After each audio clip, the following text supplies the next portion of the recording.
chain link fence pipe on my UHF VHF antenna, and I can hit the repeater now. I can. Yay! Some days a little is all you need. Yeah. No, nothing rude intended. You know, if you wouldn't ground your coax all the time, you'd probably get out better.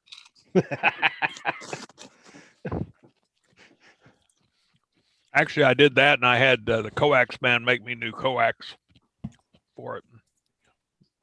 Did a total retrofit on it there. There you go. Yeah, the older I get and the lazier I get, I don't make my own coaxes anymore. Makes you feel good. What'd you have for an antenna on top up there? I've got a was it a Tram 1450? I think it is. Is that the dual band? Yeah. Yeah, that's a good little antenna. Just a really simple little $40 antenna, but it Eric put really one of those up, I think, recently. If he's going to talk to us today, we'll send him back outside on the ladder.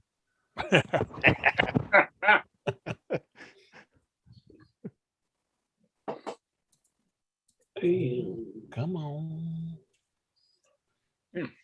Come on. Hello, Ian. Who's Ian? Ian B. INB, I think, if I remember right. Hi, Mike.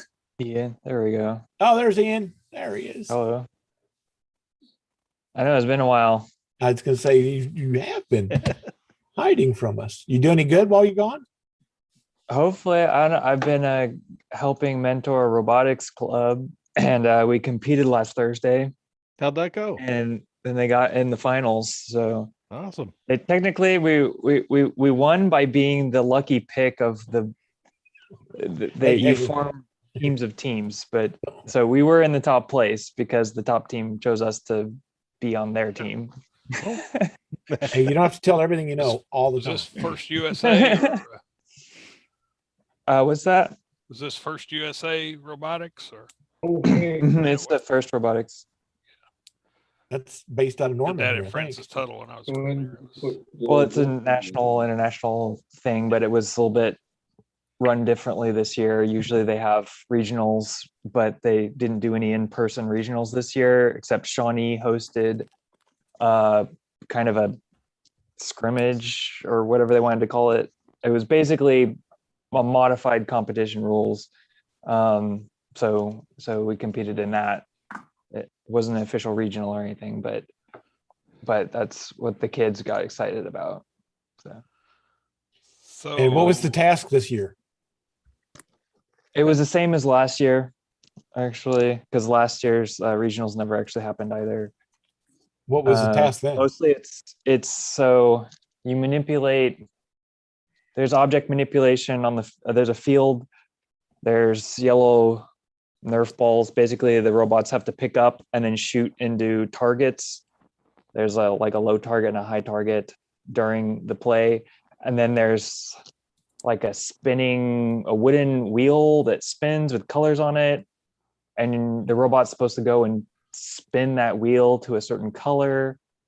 And then at the very end, there's these like giant A-frames built on the field. And there's a bar, like a triangular, like a trapeze bar that's pivots, and the robots can actually hook onto those and hoist themselves off of the field. And if they stay hanging for 5 seconds, it's worth like a lot of points at the end of the game. So, oh my gosh. Yeah. I remember one of the last That's ones the type I of went thing to, they had this tower in the middle and the robots had to climb it at the end. And if they got to the top, they got mega points. And man, it was. Well, our little robots would go down the hallway without hitting each side. That was a big deal back then. When I first started going, I thought it was going to be like that one I saw on TV where they had big saw blades on them and they chopped each other up. But, that's BattleBots. Yeah, but it wasn't quite this is that, like the don't kill the other people one. Yeah, it was still a lot of fun. I went every year. So. Okay, so you're talking about that.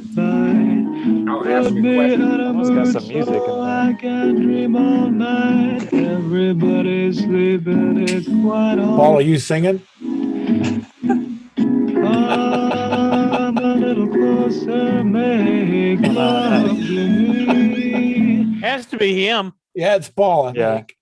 He's got Okay. Hawaiian music night. Who's cross banding now? We got some Hawaiian inversions. We're not on. All right. With the robotics in mind, I got a serious question. Well, that could be There- scary. Yeah, no, they're for high dollar. You know, there's a guy that makes a step IR mobile HF antenna. The same thing like the Tar Heel where you put it in different places or crank it around. But this is using a stepper motor internally. Anybody thought about ever building one of those or? Don't know. You mean putting a step IR? You talking when you say stepper? Are you talking about the brand name Step IR antenna? Or are you talking about a stepper motor? I'm trying to remember what the guy's name is that built them for the military. It's a huge thing. And I've seen one of them. And it was so neat because you change frequencies and it would step to the frequency that you were. And with the coil inside, and it's just almost like a whisker, as far as the tap onto the coil. Yeah. We had But, Band Spanner was the old manual one of that. Yeah, but it was using a stepper motor instead that What's was this? matched Hmm. somehow to the frequency. Isn't that what the screwdriver antenna does? Yeah, it is, but it's not a stepper motor as far as I know. It's just a manual. Well, the screwdriver antennas do that.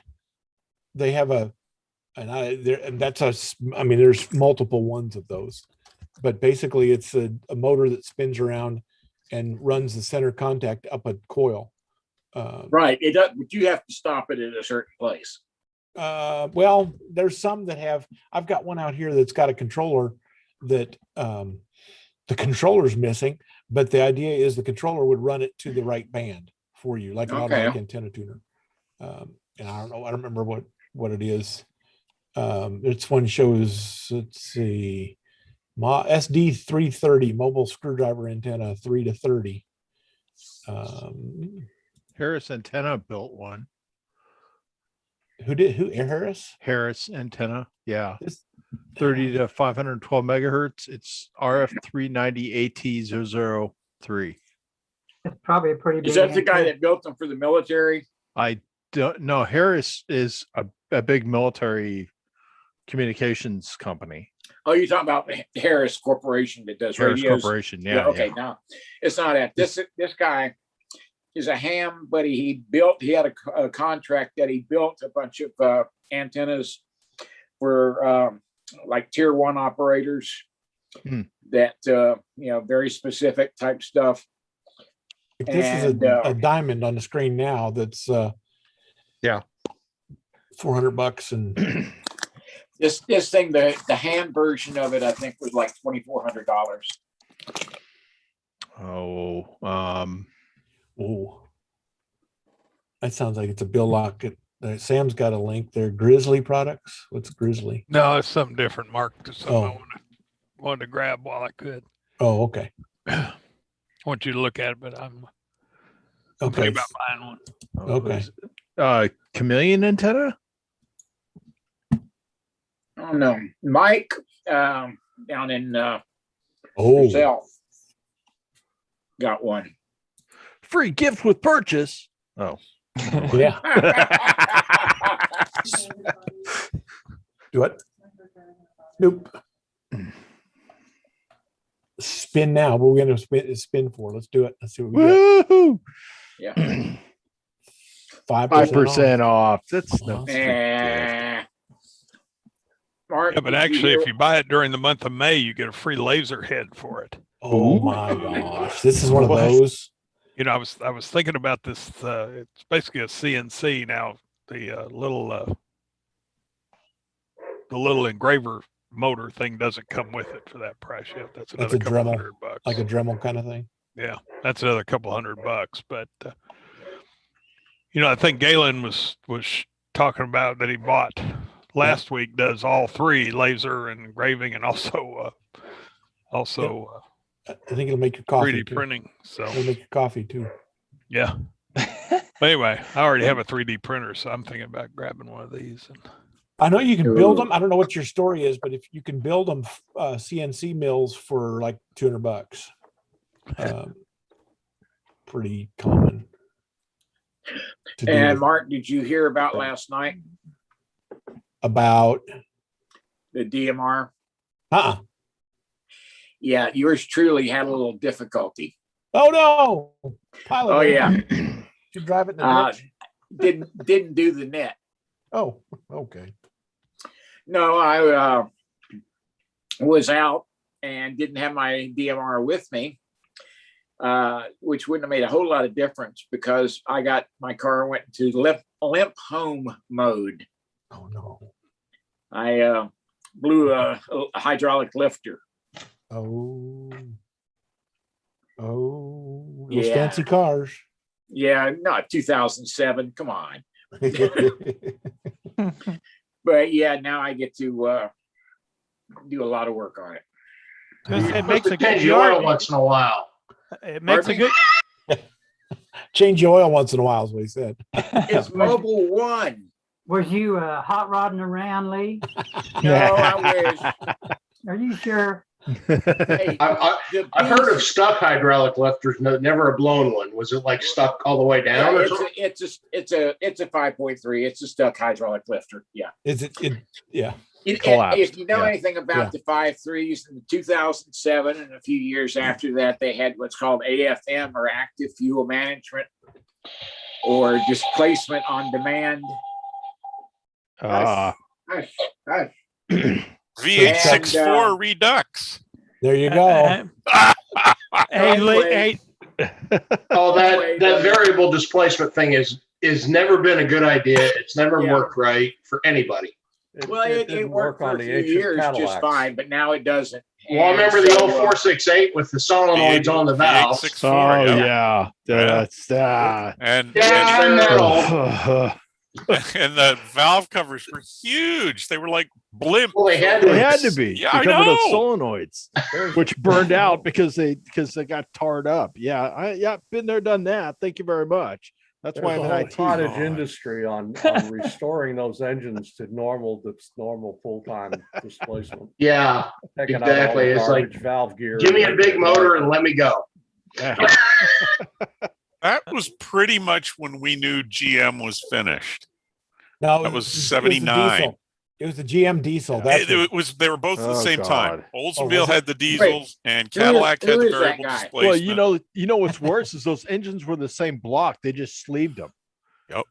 For the diesels and the gas. Yep. That's all they did. But the diesel was actually semi-successful. no. Well, Right.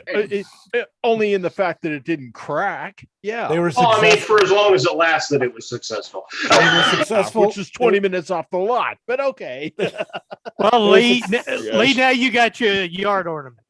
They were Yeah, successful I in appreciate killing the all diesel. the help, especially how many of you are volunteering to come over and help me with this.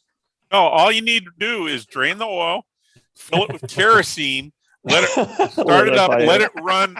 Don't let it run for long. No, he's like actually serious. 3 or 4 minutes, and the kerosene will get in there and unstick that lifter. You used to do that all the time Some good.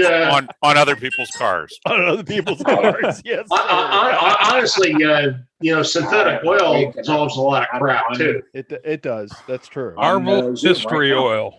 Well, he said it. He said it was Mark. Mobil One. That's Right. I love not it. real oil. So That's Yeah. paraffin, isn't it? It's like the old Pennzoil. Never mind. No, Never mind. No, I have a question. Who is at Peter Law's house? what? Dr. Laws without hair. Whoever this guy is, Peter Laws has long hair. You missed it. You missed it. Yeah, you missed it. He had the You big missed it, reveal. Lee. It's getting there again. Okay, getting back to that military screwdriver antenna. Yeah. High Q Yeah. military antennas. Oh. I don't know if it's the same guy, but they have screwdriver antennas. High Q as in I'm smoking dope high. It's HI Hotel India dash Q is in Quebec, militaryantennas.com. If it's a military screwdriver, won't that antenna be $2 million? Of course. He It doesn't said work. at least- Yeah, of course. Oh, yeah, well, Lee said the ham version was $2,400, so that's pretty close. There's a ham in Arizona. His name's Ron. His call sign is NI7J. He builds antennas, and I cannot remember the brand name, but he's one of the guys on 630 meters that I work, and he's also on 2,200 meters. He has a beacon running there, but he's been around a long time. Back whenever we were doing 630 meters as experimental licenses before it was open to the regular hams. Ron started this 2,200 meter thing. Mark, you might pull him up there and see if it tells the name of his company. What's in it? Who is he? Yeah, it's the same company. Is it? Yeah, United it is. It's 7J. just the H-Q military antennas Yeah, is just same. the military side. Yeah, this is the one, high Q. Yeah. So I recognize the mount on it. the guy's name is Ron Douglas. Is that the one? I don't know the name, It doesn't say. but like I said, as soon as I saw the mount on it, I knew that was his That's the because same one. the Anchorage, mount- Alaska. Anchorage, Alaska yeah. is where this one comes from. The mount on the thing was just unbelievable. And it's friggin' huge. Yeah. Yeah, and the bird cage up on top. Yep. Yeah. Well, I have a transceiver question for you guys. Awesome. Go ahead. So I picked up a Yaesu, what is this thing, FT897D. cool. The guy who sold it to me said he was told it doesn't transmit, but I picked it up anyway. I got it plugged into my tram antenna at the house. I was receiving pretty well. And then I went to transmit on try to UHF and VHF, and I was able to break the squelch on my HT with it. Oh. And I even put a CTSS like tone in there, and and broke the squelch with that. So in some sense it transmits. However, when I try to hit any of the receivers in the area, no one comes back to me. So I'm wondering if could be like a power issue or something like that, but I don't have, I don't know. I'm thinking the first step would be to get a power meter, and I don't know if I need a dummy load or what to test. I need to do some sort of bench testing and see where I'm at with the thing and what's. Come on out to Indianapolis, man. I'll fix you right up. Yeah. Oh, A bit of a helpful, drive. I'll Don. have to. Hey, I'm hurting for company. It's just COVID crap. You know, nobody will talk to me. Yeah. But yeah, no, seriously, even a power meter in line with the antenna, presuming which would also allow you to check to see if your SWR is crap. But yeah, what was the model of the radio? 897. 897D. Yeah. Now, is that 897. Oh, yes. Okay. That's an all band? Or Yeah, all it does. It does the HF. I don't have any HF antennas, so I wasn't testing those bands. Okay. There's probably two RF sections in it. There's probably one that does 160 through 6 and another one that does 2 and 440, just so you know. Most likely, it's Yeah, probably there's- got a little dual band power amp module for 2 and 440. Probably There's so. separate right on top of that. finals.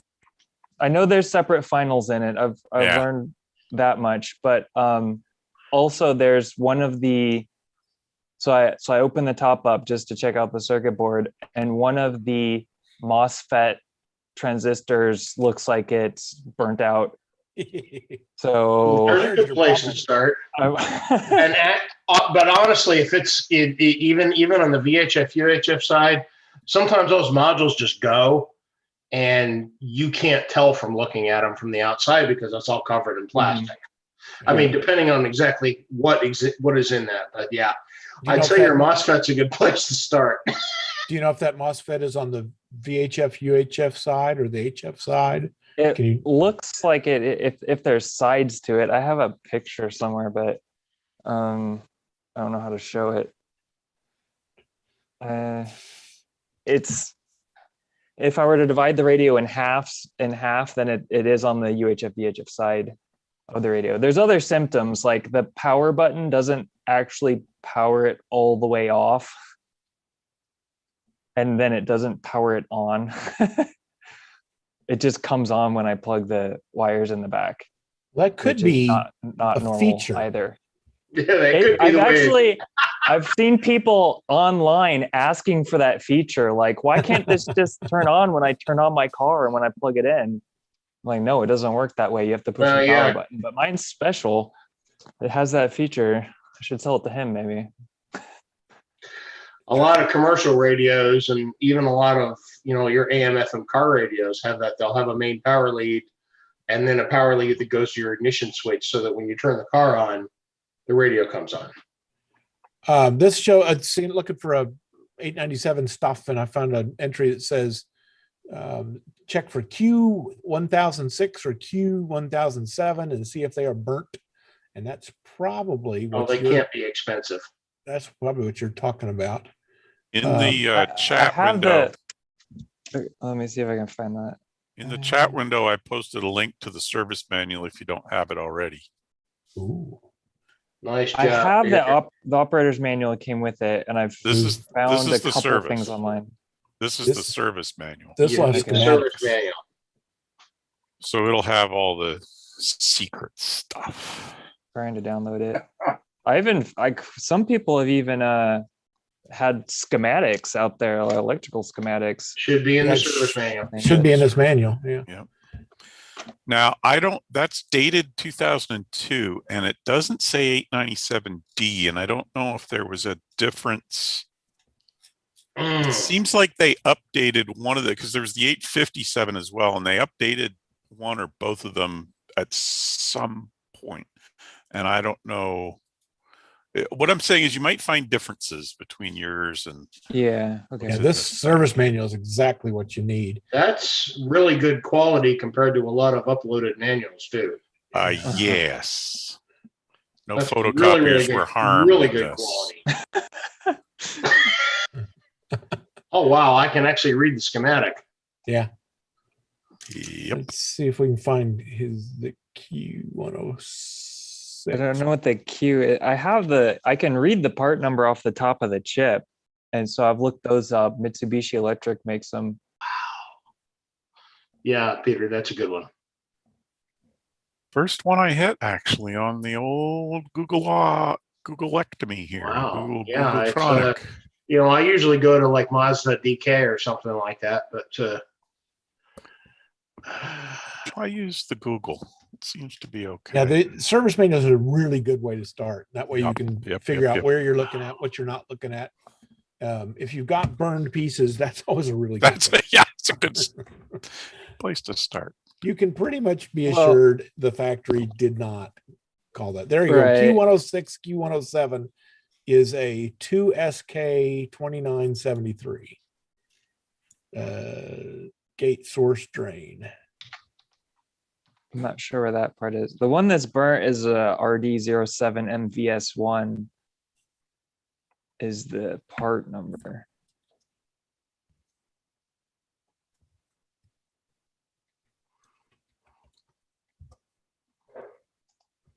But yeah, I did. So, right. So there's so if some part of the transmit's working, if I can break the squelch on my HT, right? But the choice is, do I just try to replace the chip and then see if it works better? Or should I maybe like bench test it, see what's going on? Do the bench test.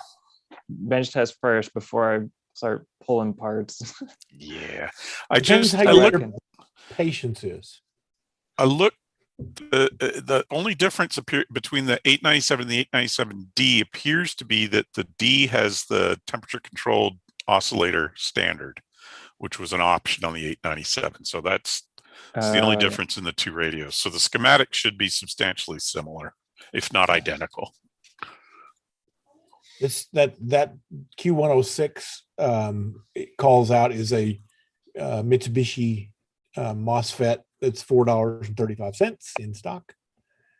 And and 60 meters was the other thing. The D has the 60 meters channels in it. Specifically, okay, here's the answer. This was specifically designed for VHF, UHF power amplifier application. So this is going to be on your VHF side.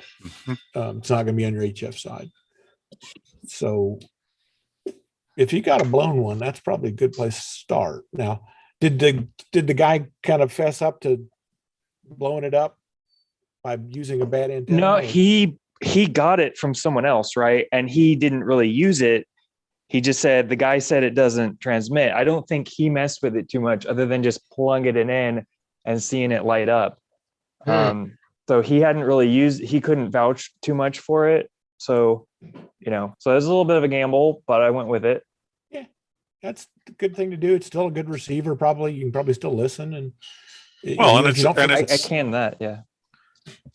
It's probably not too difficult to fix. I mean, now I'm not saying you can fix it. I know I can't fix it, but it's probably and I don't know who you are actually, let alone what you can do. You may be able to fix it. I don't know.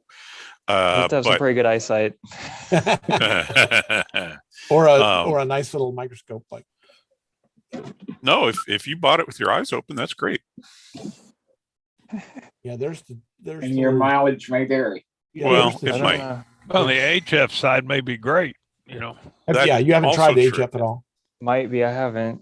You know that you could just put a single wire on the HF side, just a long wire, lay it out in the yard, just don't transmit, but it should receive like a big dog. At 2.5, 5, 10, 15, and 20 megahertz. Yeah, on the and other places as well. Other places. So at least you can check the receiver. Side yep. My favorite propagation checkers. Mm-hmm. Since that message I got specifically called out that same chip that you have that's blown. Let's see if you can see the one. If I can show the. Hey, look at that! Which one it is? Woo! Hold on. That slow down. Let's see. Let me see if I can point to this. There's this guy right here. There's two of the same chip, but this guy right here has got that white dot on it because the top of the chip's like melted through. One of them is aerated. Ventilated. I believe the official term for that is blowed up real good. Yeah. I think it lost its smoke. Correct. Smoke got out. And the smoke definitely got out of that one, and may have got out of the one next to it too. Well, but it's probably, since it's still transmit, it's probably transmitting half of the, pull. It's pull instead of push pull. If I were you, I'd replace both of those chips. Yeah, I put the link in the. No, I didn't hit the button yet. Now I put the link in the chat for that part. Are they the same? Yes.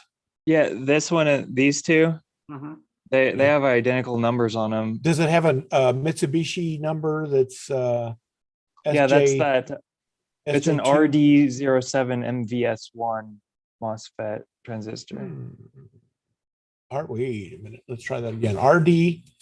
RD07 MVS1. I've already looked those up. You can get a pair for like $6 or $7. Wow, it's. If you replace them, it might happen all over again, though. Yeah, that's true. I don't know what that's else why you buy a pair of them.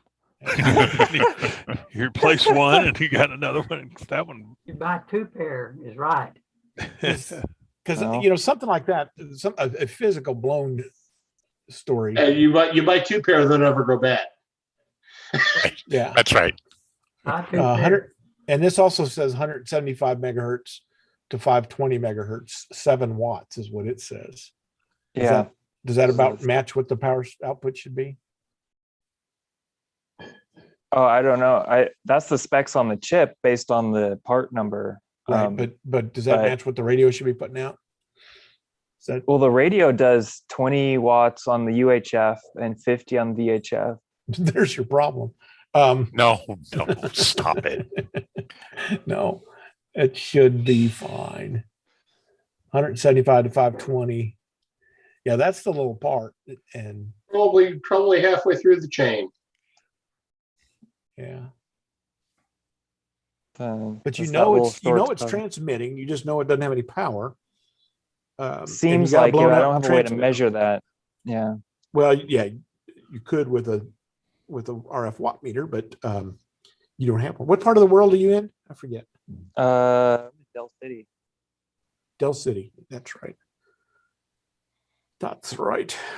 You have a friend or associate you could borrow a dummy load from? I don't know. Dummy load, maybe. I was checking around with some guys at work, and I think one of them said he had the meters and maybe a dummy load. Yeah, the antenna. If you don't have you've got a good antenna, so you should know that's good shape.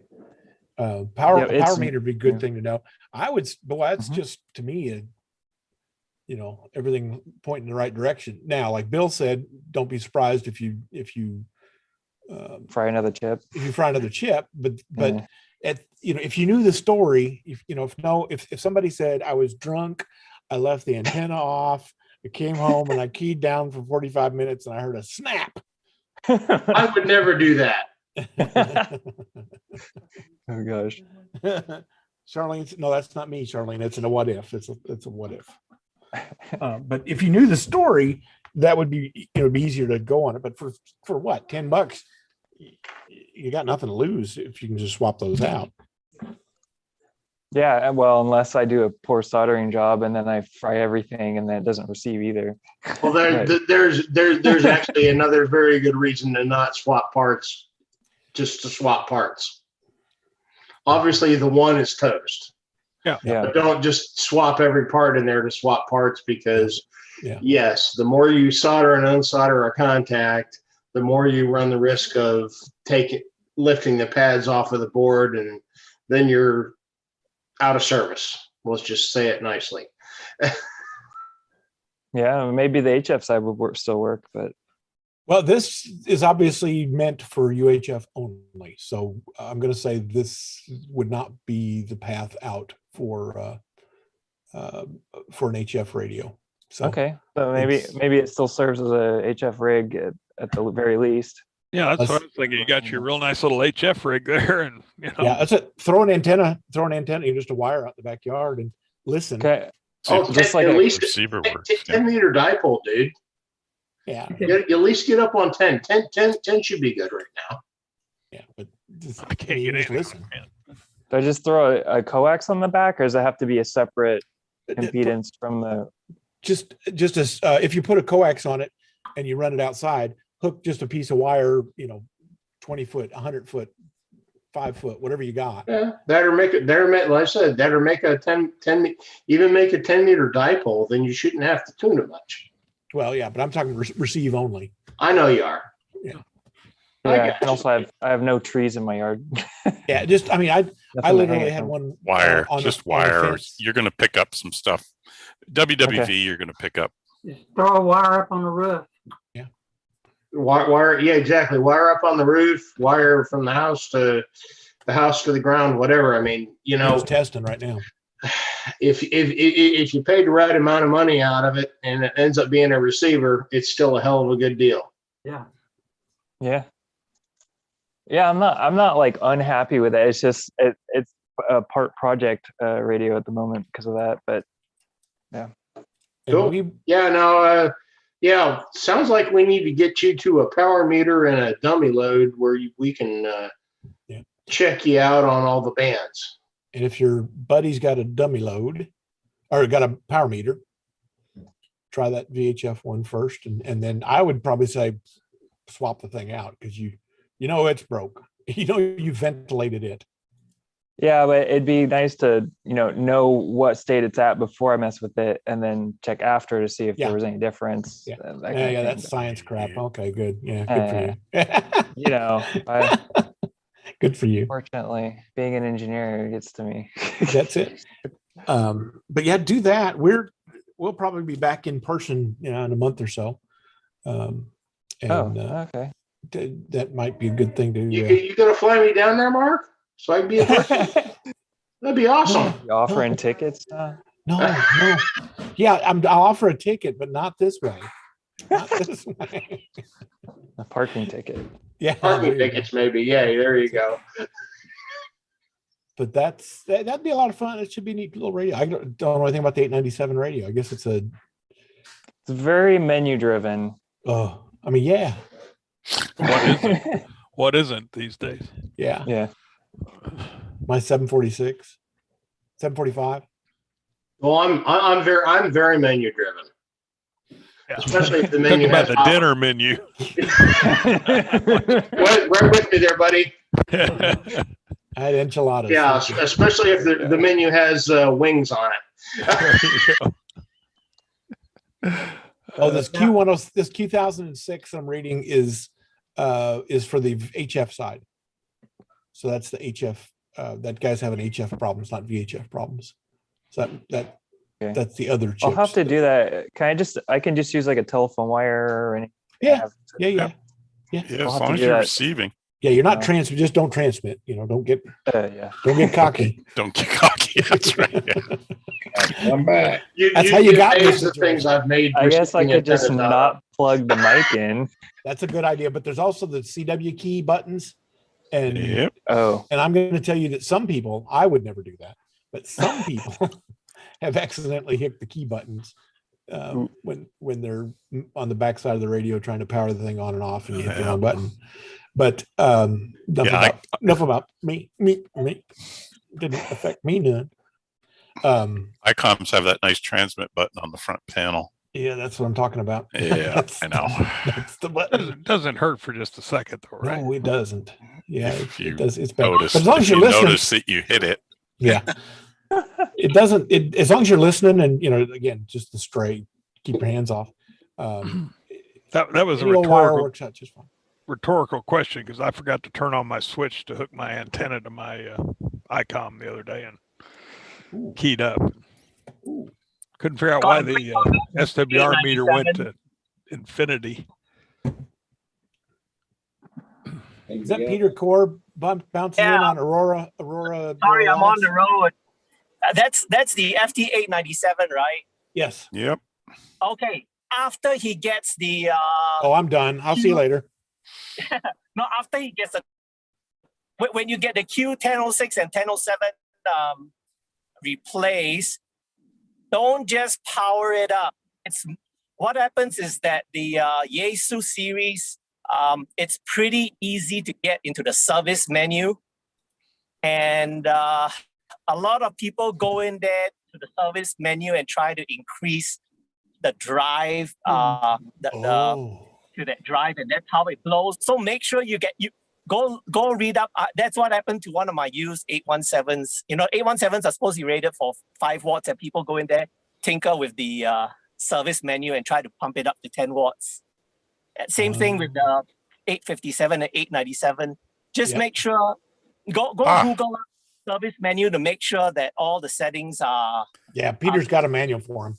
Yeah, we posted the manual, service manual. So yeah, but very likely it's pretty often because the service menu is so easy to get into, and people are tempted to try to. And that would blow up the top of it. Yeah, they were like, oh, you mean I can get 125 watts out of this? That's going to make a big difference.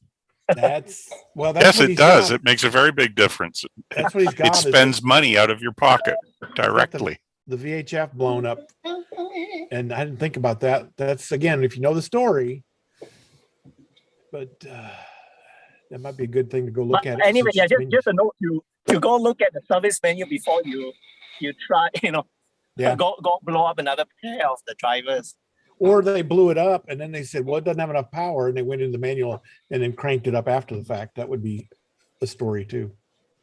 Yeah, it's the The menu alignment stuff is described in the service manual. So you got to twist a bunch of knobs, settle a bunch of switches, hold a bunch of keys, then power it on. Yeah. Okay, sounds like I have some reading to do then. That service manual is a really good place to start. And Yeah. Peter's got an excellent, that's just, again, like I said, if we need the story, Peter's got a really good story there that if if somebody cranked it up trying to tune it up like they do a CPU clock speeds. I want to overclock my transceiver. Oh, yeah. No, sure. Not a good answer. Well, guys, I'm going to tell you the story about the transverter that I modified. I modified this Elecraft XV432 by disabling the clock or the local oscillator. You underclocked it, is what you're saying. I'm running it off of a GPS, and it's stable as a rock now. I've been running it all day long, pretty much, and nobody has even tried to copy me or anything. So it's pointing toward Norman. Now I'm running on 432.1 FT8 program. I've been running most of the day to see if this thing can handle not overheating whenever I get ready to do a long-term digital mode. And you're on UHF? Is that where you're at with that? Yeah, I've been transmitting all day on 432.100. Now transmitting FT8. And it looks like I can run this thing at 10 watts for hours without the power amp overheating. Cool. So that's what you need for moon bounce. What do you how much power are you putting out? 10 watts. Oh. Be plenty. Oh yeah.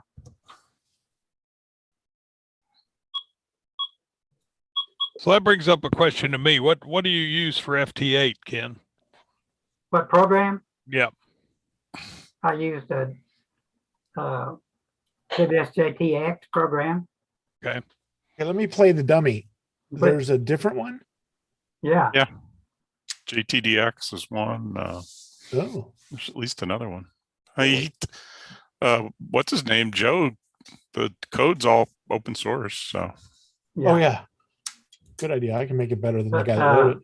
Of course, the program that Joe is the original writer of this. There you go, Lee. Listen for him. He would be the one to use. Should be using his program. Yep. Is that right, Freak? Yep. Yeah, but that's Sideband, FM. Sideband. It's FT8. Yeah. Yeah. Yeah. It's sideband. So that means you need an all mode transceiver to copy it. Yeah. Or you're not going to hear anything if you're trying to listen on FM. But anyway, it's a pretty low end of the 70 centimeter band. Yeah, let me get the other one out. I've got the the homebrew 10 element Yagis pointed toward Norman. I don't know. Peter, you got anything on UHF? You can put his way? Yeah, I'm having Going that trouble. way? I was switching my workspace on DX Lab, and Oh, I'm right at the edge of this Core i3, and it sometimes is unpleasant. It's being unpleasant now. Yeah, I understand. I want to build a couple of i9s, high power machines. And I still haven't found anybody built a high end processor machine. No, mine are i7s. Yeah, I got a guy who wants a 9. So My son's building one right now. He's using the Asus motherboard with Intel chips on it, Intel support chips, and he's using an i5.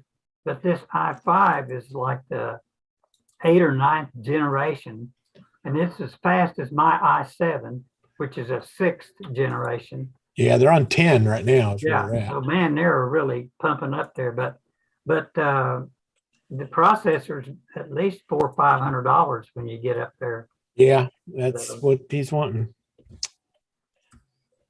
That's what I prefer to pay for the whole system. But Yeah. but if you're going to build one, or you plan on building it, Yeah. Mark, Yeah. be sure and use a Asus board that has the Intel support chips on it. Yeah, I've been real happy with the Asus. I've built a lot of those Asus ones, and Yeah. I've just never had anything go bad. I've got 3 of them right here in this room. That's Asus with Intel processors in them, and I have another one in the Astro Shed. Yep. I got hit by lightning a few years ago, and I built 4 computers. Personally, or your house? I was going to say, did that hurt? It felt personal to me. I bet it did. On my friend's comment, which is it hurt him in his ass National Bank. Yeah, it cost me about $7,000. Oh man. Let me just stop the video right now and say ARRL has an insurance program for any amateur radio devices that you wish to place on such a program. Well, Yeah, I got to renew mine. My homeowner's insurance covered most of that. Good. Lucky. Enough that I was able to build all new computers. And it even knocked out the microwave, the dishwasher, and I had the TV set. I had a cable running to it from the router, and it cooked that connector into the back of the TV set. You couldn't even unplug it. Pull on them charred wires and it just come out. That thing was cooked. So nobody's copying me on 432. I'm trying to get my spit together here. Well, I talked to Alan. I don't know if you guys know him, AF5IN. I think he was at that Seminole whenever they worked the space station. Yep. I worked him on FT8. I can't remember what kind of a transceiver he's got, but it covers that frequency. But he had a pretty bad drift problem. Every time he keyed up, it would the waterfall signal would go to the left about 1/4 of an inch and then gradually start straightening up. Oh, so that's a real problem. That is a real problem even on terrestrial. Oh yeah. For yeah, you UHF. need, and that's why I'm going to the trouble to hook the GPS up to this. So there is no oscillator in this transverter, local oscillator. Computer people call it a clock. Yes. So my clock circuit is an external GPS. Yes. Nothing, no oscillator inside that box to heat up and change frequencies. I think that 9700 has an external 10 megahertz. Yeah, that can connect the same thing. Same with the K3, but the K3 has the TCXO temperature control. But you don't really need it on a K3. But if you're going to do long key down modes more than 5 minutes, it wouldn't hurt to have a GPS 10 megahertz clock going in the back of your rig. You know, hey, Ken, Peter here. Quick question about your home insurance. Did you have an additional rider on it, or it was just straight out insurance? Peter, I did not have additional rider. Huh. Okay, got to look at, and that usually that would also cover your telescopes and stuff like that. Yeah, and I came out way ahead on it, and even though I didn't have a rider, because that guy gave me a lot of money for the electronics and the computers and for the home network, a lot more than I really had in them. So I was able to build 4 computers, 3 in this ham shack and 1 in the Astro Shed. Okay. And came out with a whole lot better and later and new technology computers than I had before. I got my software straightened out, and then I remembered that I don't actually have a way of getting audio from my 910 into the computer. So I'm not sure why I went through that whole. Just hold thing. a mic up to the speaker. Can you hear it? Well, I could. Can you hear a signal? Yeah, go, look for a waterfall or see if you can hear something up there. You won't have a waterfall if you can't hook it to a computer. Well, it may have one. Oh, well, if you hold a microphone up to the speaker, like Mark said, you'd see it on a waterfall. Peter Corder's the king of that. I don't have anything to hook it together. Hold on.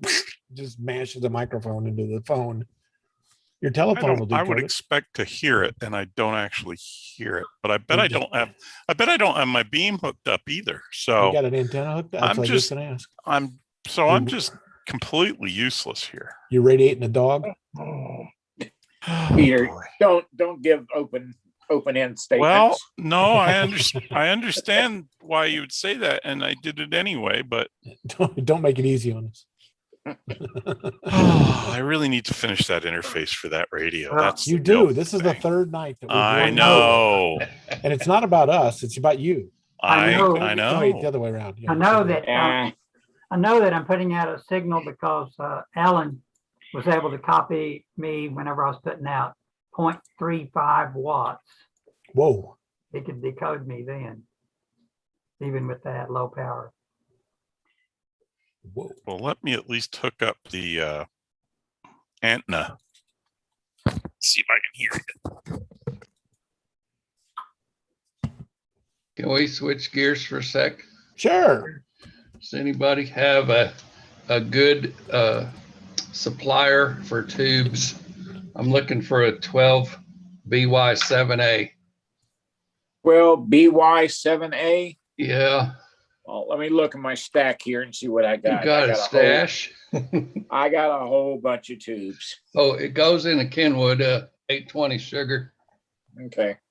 I have somewhere I have a substitution manual. It seems like that is the same thing. There's a couple more tubes that's the same as that. Well, there's one on eBay for $10.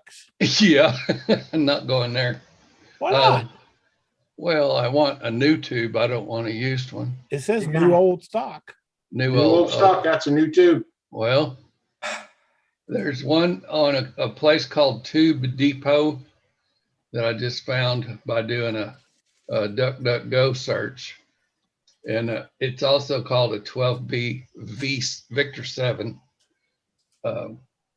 Talks about them being amplifiers for a PA. So is this the output tube? Yes, I think it's one of the finals. So it's the horizontal out. I do horizontal not. output tube. Is that what it is?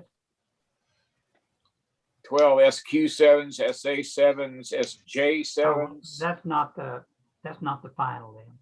Yeah. Yeah, that's. Can you hear that when I put the mic up to it? No. Now that I have an antenna on 432, I'm hearing your signal nice and strong. I just got no way of decoding it. But yeah, we'll just put it in your computer with a mic. You got a mic on your computer? Yeah, I guess I could do that. Well, you're here to help us. You can do a lot of things. My show us some skills, brother. Come on, Professor. Oh, there's this picture. Staff, not faculty. I used to have my audio mixer connected to the computer. Exactly. Well, I'm just glad you can see a signal there. Or hear I can hear it. It's loud. Here, make it so we can hear it. Then just put your microphone. Or if you can hear it, I'm elated. It's that loud. Did you hear it? No. Can you hear me? Yeah. Yeah. Oh, I can hear it. It's not transmitting now. It's going to transmit right. Right. Right. Shortly, it's going to there it goes. Oh yeah. Sure. It even sounds like Denny. Let me find my USB cable and hook up my mixer. Hang on. Yeah, do that. Because that's killer signal. 10 watts from Shawnee. Proof. Yeah. I got the 10-element Yagi that I built up there, and it seems to be resonant right at 432 megahertz. Of course, I'm 100 kilohertz up from that, but should be pretty good SWR. But I don't have an SWR meter for that UHF, so I'm assuming that it's pretty low because I've been running this all day long and the amplifier is not getting hot. I think if my SWR was very high, it'd probably heat up. I have a few tubes, but I don't have any new tubes. This one's is it brand new, open box? And world if you stock? if you can get any new tube like that for $10, it's probably as good as you can do. $4 shipping, so he's not even gigging you on shipping. $4.30, so $15 you'd have one. Get it on Amazon, you get it free shipping. Yeah, but you aren't going to get one there. I stuck the link in the chat in case you're interested. Right. I You see can some. also Thanks, Mark. I'll look at it.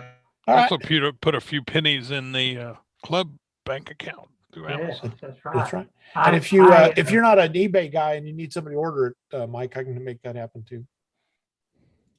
You could probably find one of those in Slaughterville.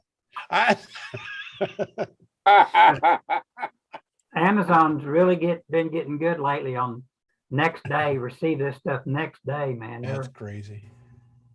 Yeah, I bet Conrad will have 4 or 5 of them stacked up. I probably have one of in the attic, but it'd be an old used tube. Might not be any better. My only, I'm sorry, Ken. Go ahead. I was going to say my only comment on that is if you do get one, let it cook for a few hours, if not a whole day, before trying to, because the getter needs to get the stuff that it gets, if that makes any sense. There's a little element in there called a getter, and it takes any residual nastiness out of the tube. But after, if it's been sitting in a box for a while, it needs to cook. In fact, Ken, you can probably explain that better than I can. Well, I can explain the getter, and that is a little element in there when the tube is made, and whenever they fire it up to test it, the getter burns up. It's gone after that, and that burns up any extra oxygen that might be in the tube that wasn't vacated whenever they built the tube.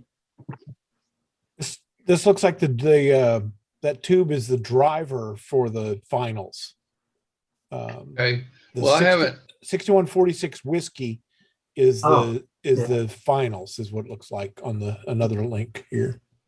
I haven't been into the radio yet, so I don't know that that's it. But I was reading the service manual, and I have no output, and they suspected that tube could be bad. So that's the same tube that was in the Heathkit. I built the Heathkit 20-meter sideband rig, single band, and that's what it used in a single 6146.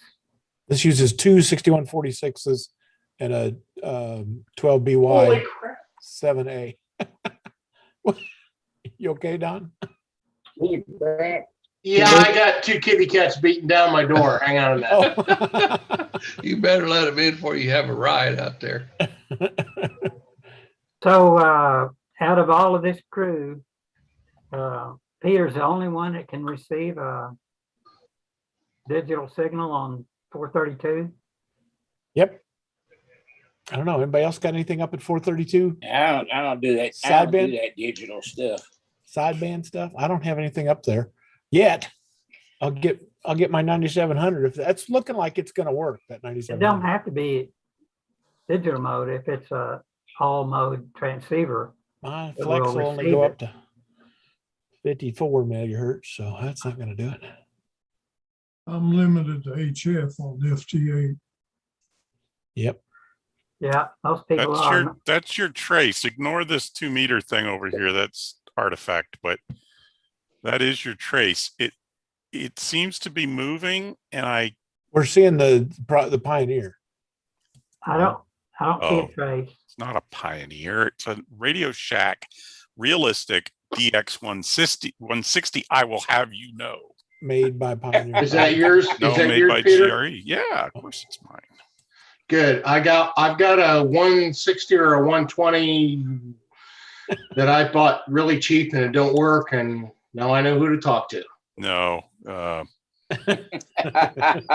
am trying to turn off my background picture. Go down to video. Well, I know where. Oh, here we go. Here Little we go. drop down Here we there. go. I had Here all- we go. There you are.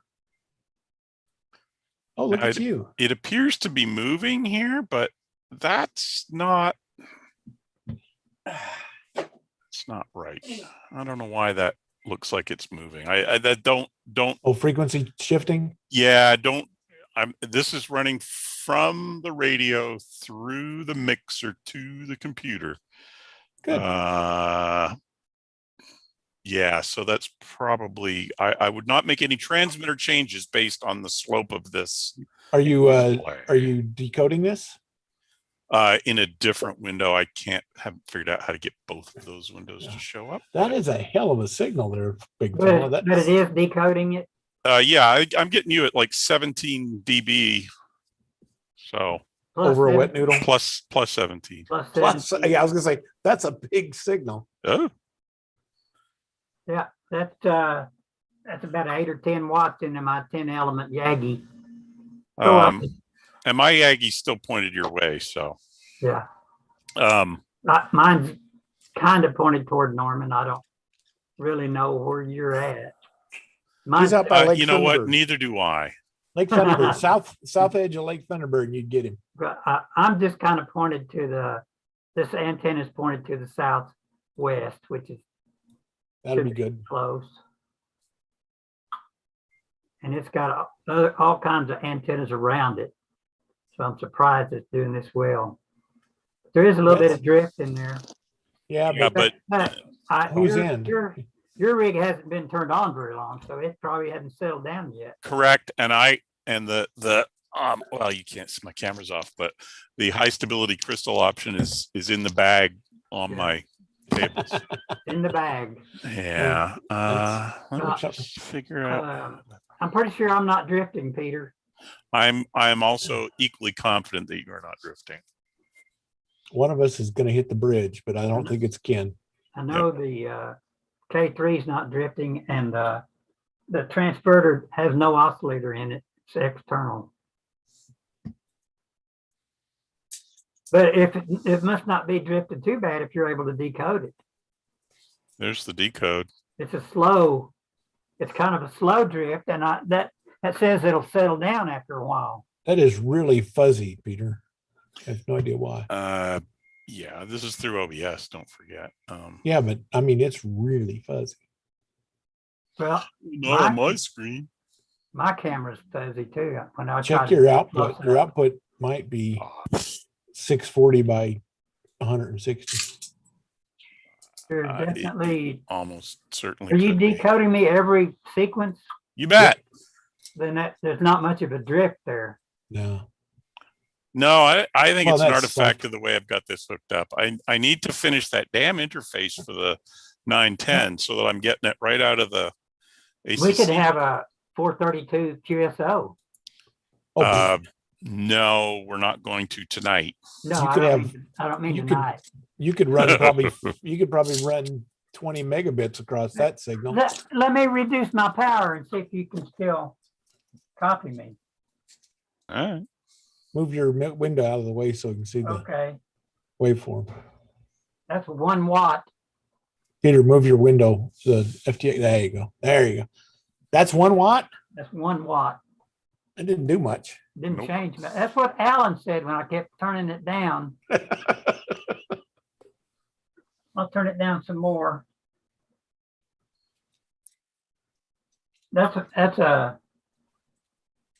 There's only one light coming on the transverter, and the signal coming out of the K3 is 0.25 milliwatts.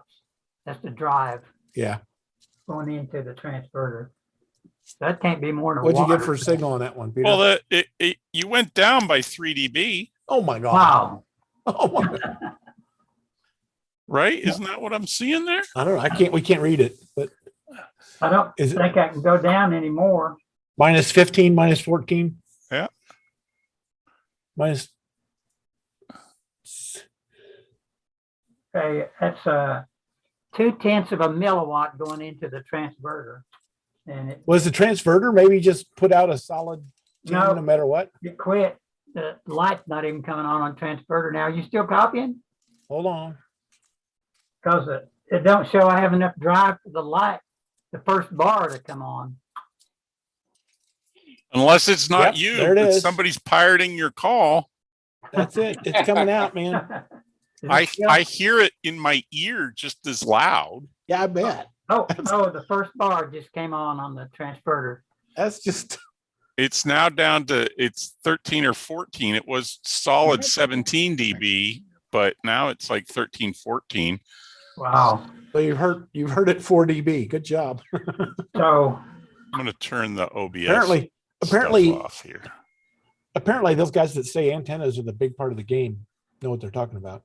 Okay. Well, and I got 15 elements pointed back at them too. So yes, I mean, I just turned it back up to a couple of watts. You're going to blow out my receiver. Smoke. I'm just really glad and I appreciate you getting on there and taking the effort. Now I know at least it's doing something.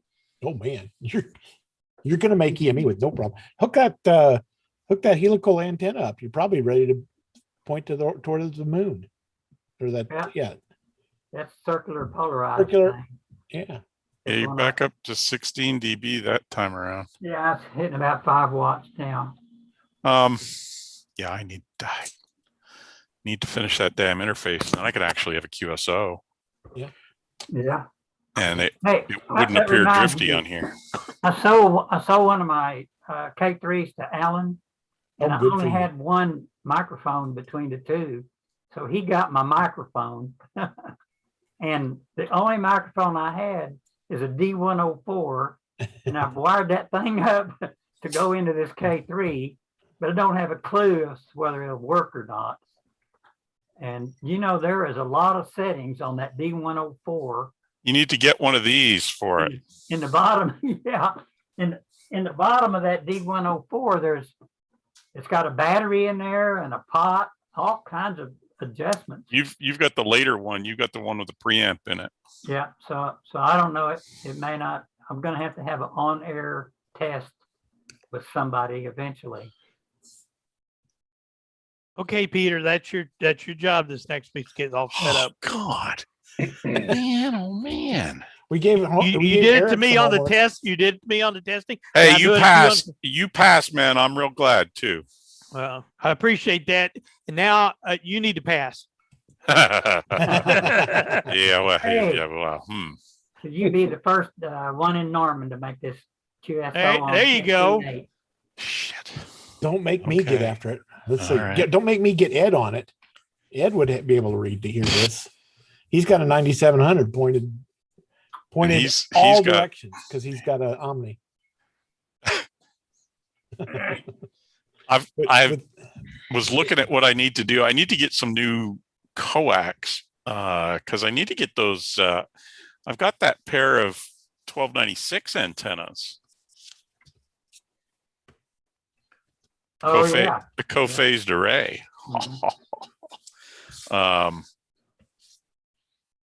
Yeah, but I got to get some new feed line for that and figure out what the right distance apart is, and then make a little co-phasing harness with RG174 or something. So yeah, whenever I converted this transverter, I went in there and completely disabled the oscillator that was in there. I took had a 78 LO9 9-volt regulator running the oscillator chip.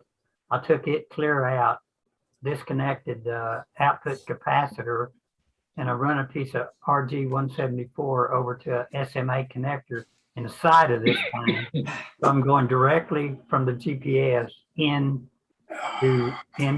a little driver chip that goes into the mixer.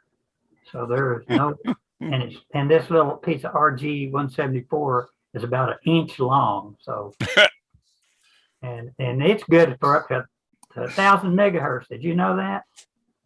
RG174? Yeah. Well, RG174, the loss over 1 inch, even at 1.2 gigs, is probably not very much because it's only 1 inch. Yeah, that's right. So I don't think I have much loss here.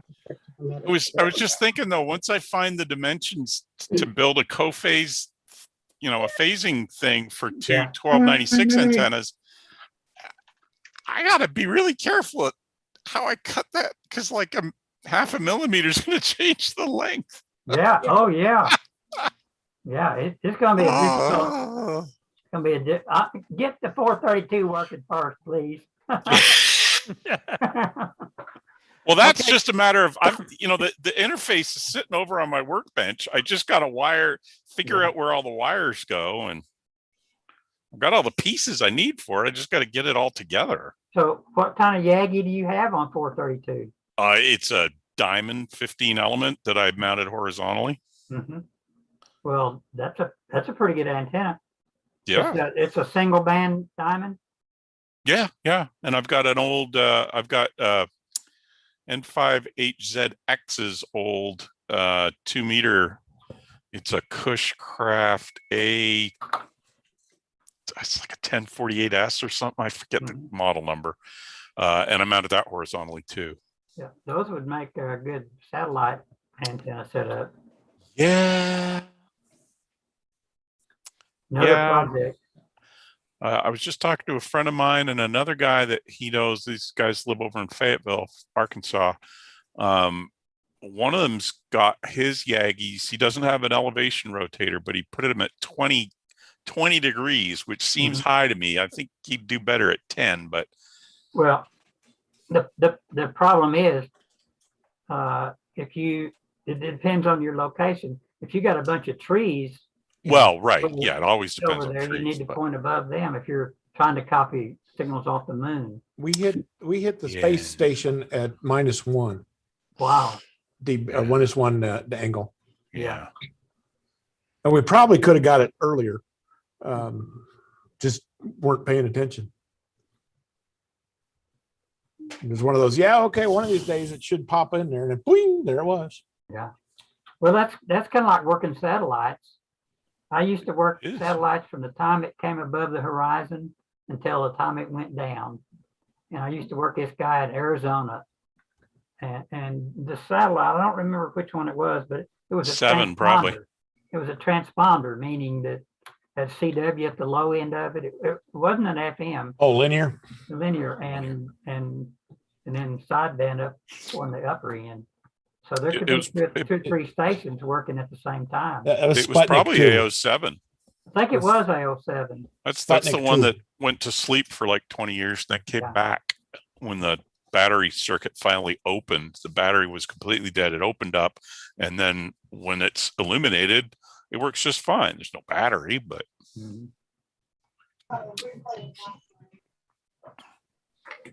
Okay, I got a radio question. With this great brain trust sitting here. Go ahead. Where? You ready? Go ahead. Here's the thing. I've got most of you know I've got the Yaesu FT991A. I'm using the WSJTX for FT8. I receive wonderfully. I can pick up all over the world. Receive great. When I go to transmit, I pick a contact and I click on it and I tell it to transmit. The transmit light comes on just fine. No power out. We went through this the other week. No audio. We went through this the other week, didn't we? There was no audio. There's no power out. There's no audio. There's no audio going into the transfer. SSB. I called Yaesu Technicians Direct. I called DX Engineering. I've called from coast to coast. No one can help me through it. But Mark, we went through this and you had a QSO with me. I've got it in the log. We fixed it last week. Yeah. It's still not working. 0042 I have not hours made- on I April have- 21st. I have not made one contact on HF, not one. Well, remember, I suggested that you just use a different computer, and that way you don't have to worry about piping that audio in two different places.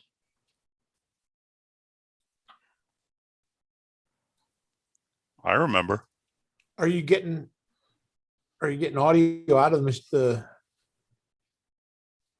when you hit transmit, do you see the little lines go up? Can you share that screen? Are you on the computer that you're using? No. Does it when you hit the transmit, does it Nope, it doesn't show any power output. does it show audio? Can you listen to it?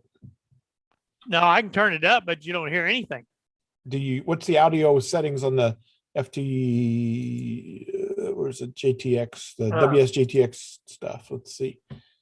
Yeah, Peter's doing the same thing I am. Let's go.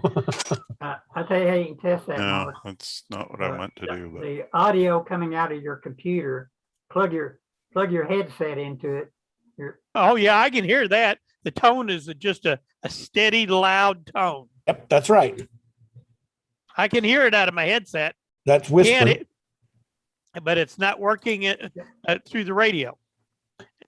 And I'm only using one cable, and it's hooked to the USB on the back of the rig and hooked to the USB on the computer. It's a Can you cable. hear it? Can you hear him still? I gotta go. Good luck, Mark. All right. Bye, We'll see. Mikey. We'll see. Yeah. Lee. Let's see. They tell me it's a setting, but I haven't figured it out. I've gone through every setting on both the rig and the WSJT. And when you hit the tune on the WSJT, it lights up. You take it off, it goes off. I meant when you do when you go into radio on the settings on WSJT and you click on cat, it's green, and you hit the test the PTT, it lights up red and it clicks on the radio, and you hit it again, it clicks off. Well, So they're communicating, the program and the radio are communicating. we know it's keying up, but it's not getting any audio. So And we fixed that last time by doing checking the audio on your WSJTX. Yeah, that's working. It just, when you, like I said, you click on whoever you're trying to contact, and then you click the transmit button up there, it comes on. You see the little red light come on the radio with transmitting, but there's no power out. Doesn't show any power out when you do the power meter on the rig. No power out. if you hit the tune button, does it put power out? Tune button on your radio. Let me look. Hold on. Bill Baker, have you heard any traffic coming through on 80 for me out of Tulsa? I was on both nets Sunday and there wasn't any. Okay. Supposedly somebody out of Edmond picked up the traffic, and I don't know who that might have been the week before. I'll ask about it next time. Because it's supposed to be coming from Tulsa, that Tulsa net that they're doing. Yeah. I'll ask Mary or somebody. Jack or somebody. Okay, good. Ed's still playing. He's still on his beam and he's trying to listen to you guys, but hasn't hooked his 80 meter antenna up yet, but he's getting there. It won't stay on the power out meter. It switches to SWR when you hit tune. Automatically switches to SWR when you hit tuner. No, I didn't mean tuner. Tune button. Well, that would imply you got an SWR problem, wouldn't it? It would, wouldn't it?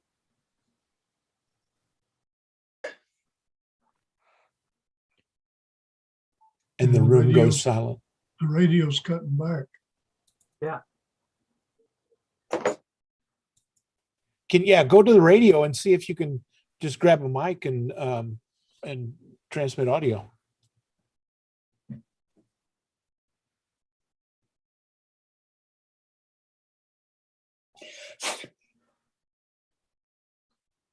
Yep, no problem.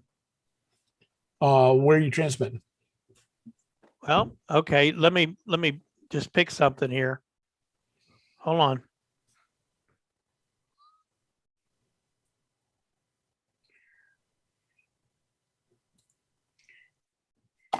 Okay, I'm at 14.110.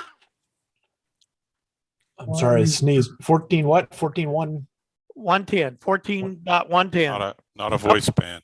That's Oh, CW. okay. I'm good for that, And but it move up a little bit. Well, give me a 210. 210. 225, 225, 230. Yeah. Okay. Hold on.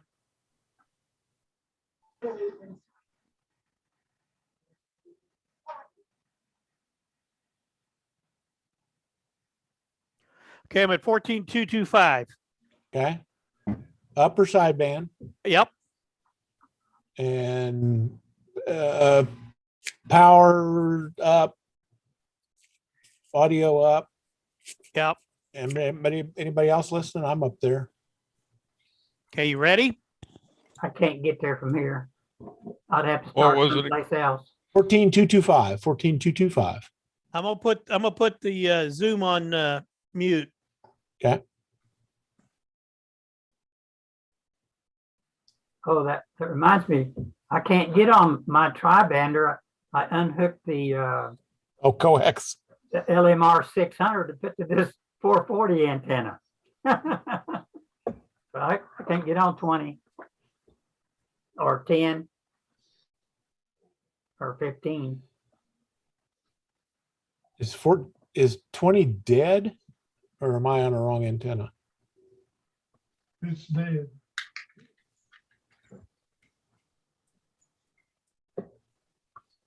So I'm seeing a lot of stuff on 20. Lots and lots. Lots of CQ and CQ. I'm not hearing a thing. Oh.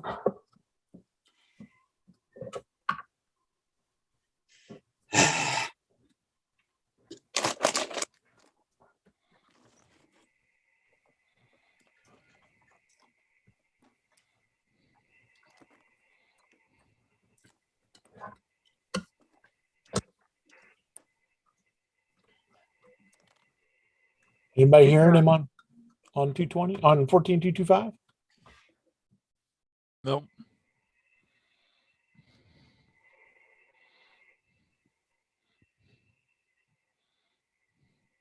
Man, I must have something wrong with that antenna because I'm flat, just noise across the board.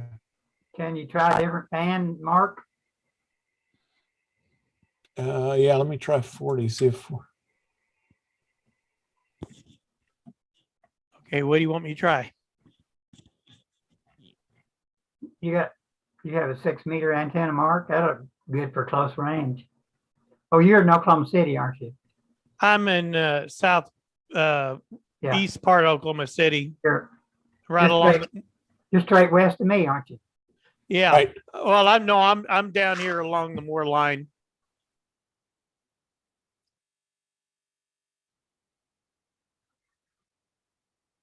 I'm within a block of Northeast 27th. Okay. How far is that? 149. Is that 149th Street? No, Bryant and Northeast 27th. I'm on 14.225 as well. Are you transmitting still? Yeah, let me try again. Hold on.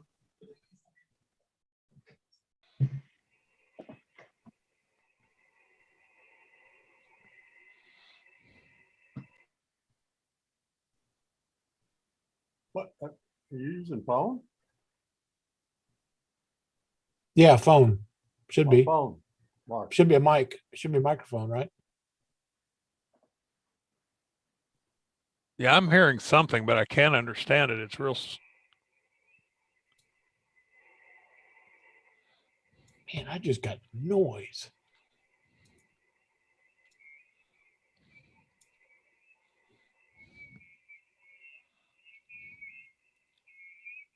I'm not seeing anything. Mark.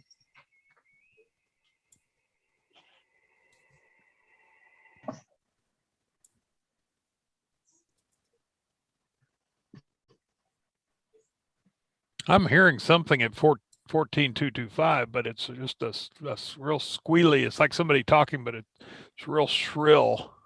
Mark, what are you transmitting? I'm just transmitting my call.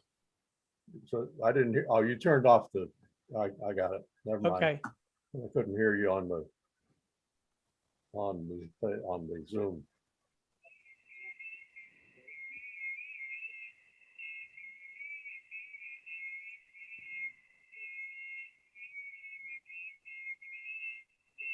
Certainly somebody down in the south, in Norman Moore area ought to be able to copy that. But when do you have on your radio? I don't know a 991A, but on the 7300, you can go to straight meters.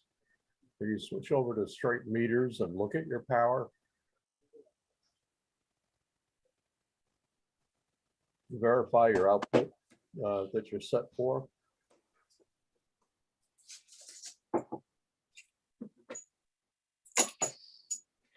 So, Jonathan, where are you located at?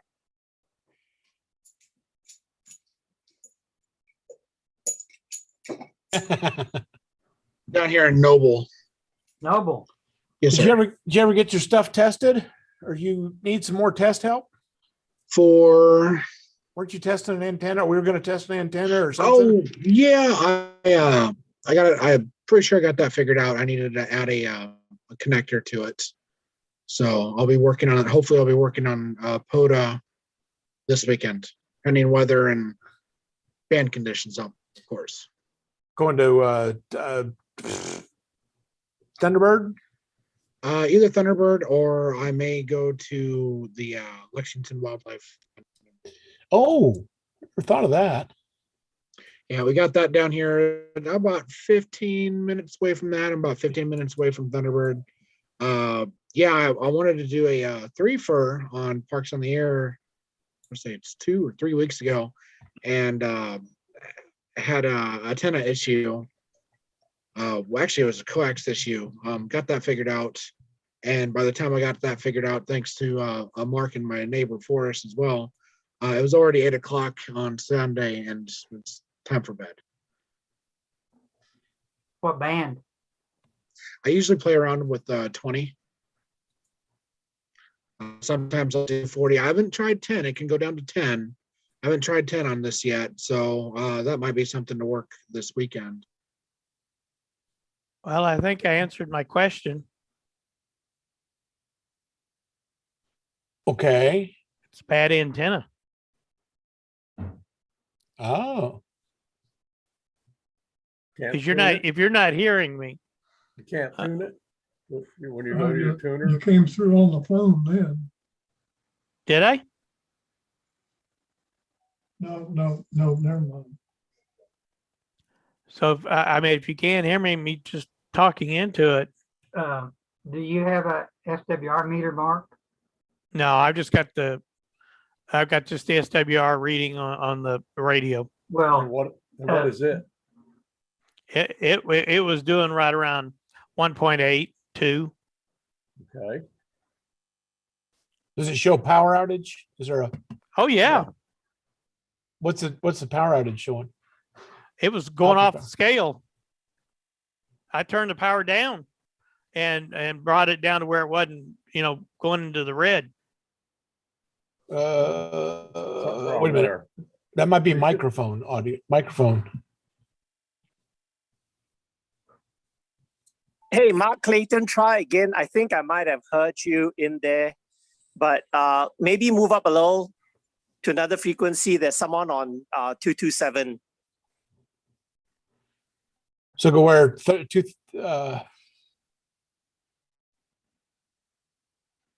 235, 230 something. What frequency you want to go to, Peter? You choose. I don't. What about 310? Okay. The upper portion is there's still a couple of 210's out of the general below band. 300. The 210 out of the general band. 310, 310, 310. 310. 310. Okay. Three. Okay, that's where I am. 14310. Just hearing noise. It's a lot quieter on mine. Okay, hold on a second. I'm going to switch this off here.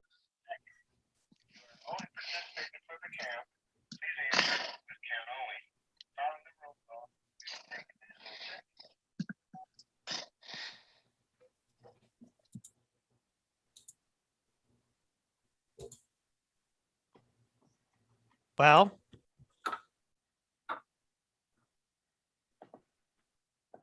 nothing.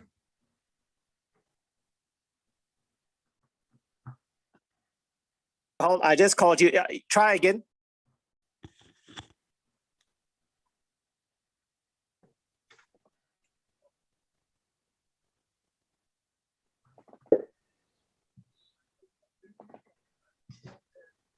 I'm starting to wonder if Peter exists. I don't think I've ever seen him.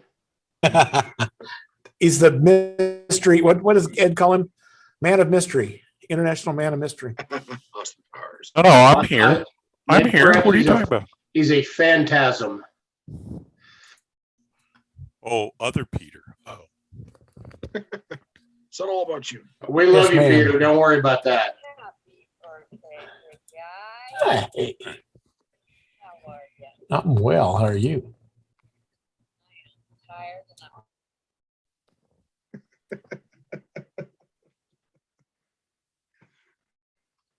Well,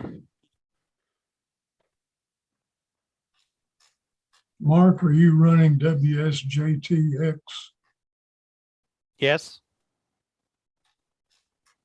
And I can receive great. I can receive US perfectly, South America, Europe. I'm picking it up on 20 meters like this afternoon. I was picking it up great, but I can't seem to talk to anybody. Well, nothing. instead of 310 or 225, why not try the one that you would use for 20 meters, which is 14074? You mean do a whisper, do a FT8 transmission? You can't do voice on 1474. No. Once you use voice, what you get on FT8?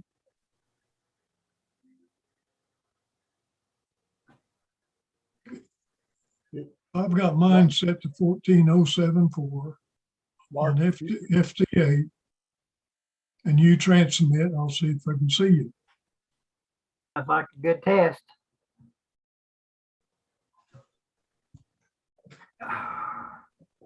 I would be there, Mark, but I don't have a 20-meter antenna at the moment.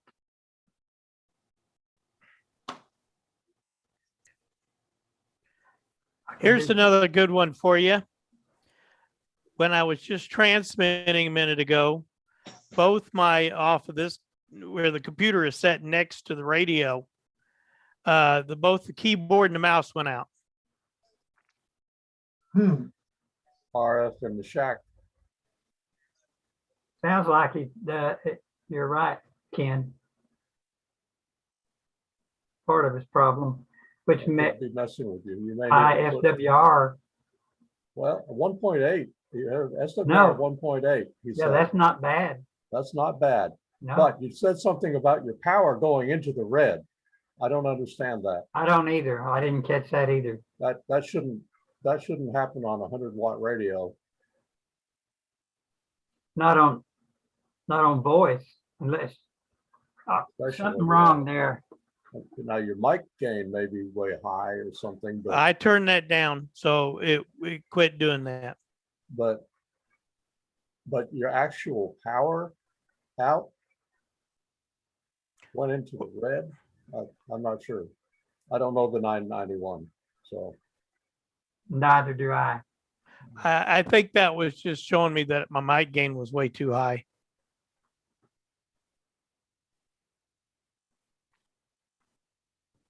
but Hey, you Mark, should be getting yeah, I out. didn't hear you there, but if you look at the meter next to it when you talk, or when you key up, it should have 2 letters next to it, like PO. Yes. Is it PO? Yes. Then that's power out. Huh? Yeah. Yeah. If you want that red or not, you want that all. You want your full 100 watts there.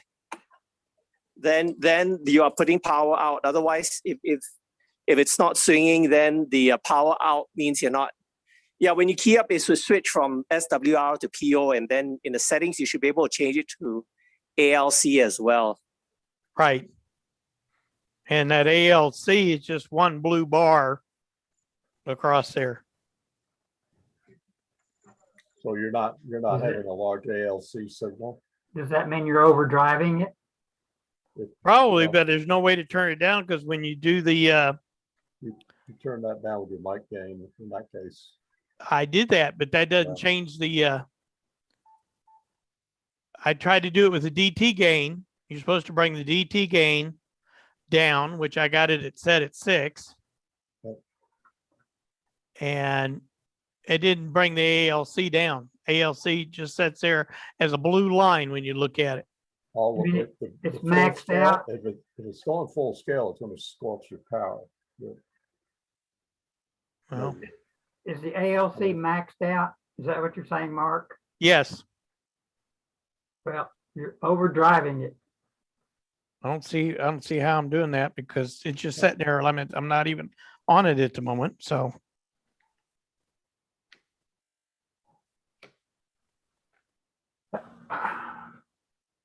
what do you have number wise from 0 to 100 on your mic gain? my gain right now, I've set it at 25.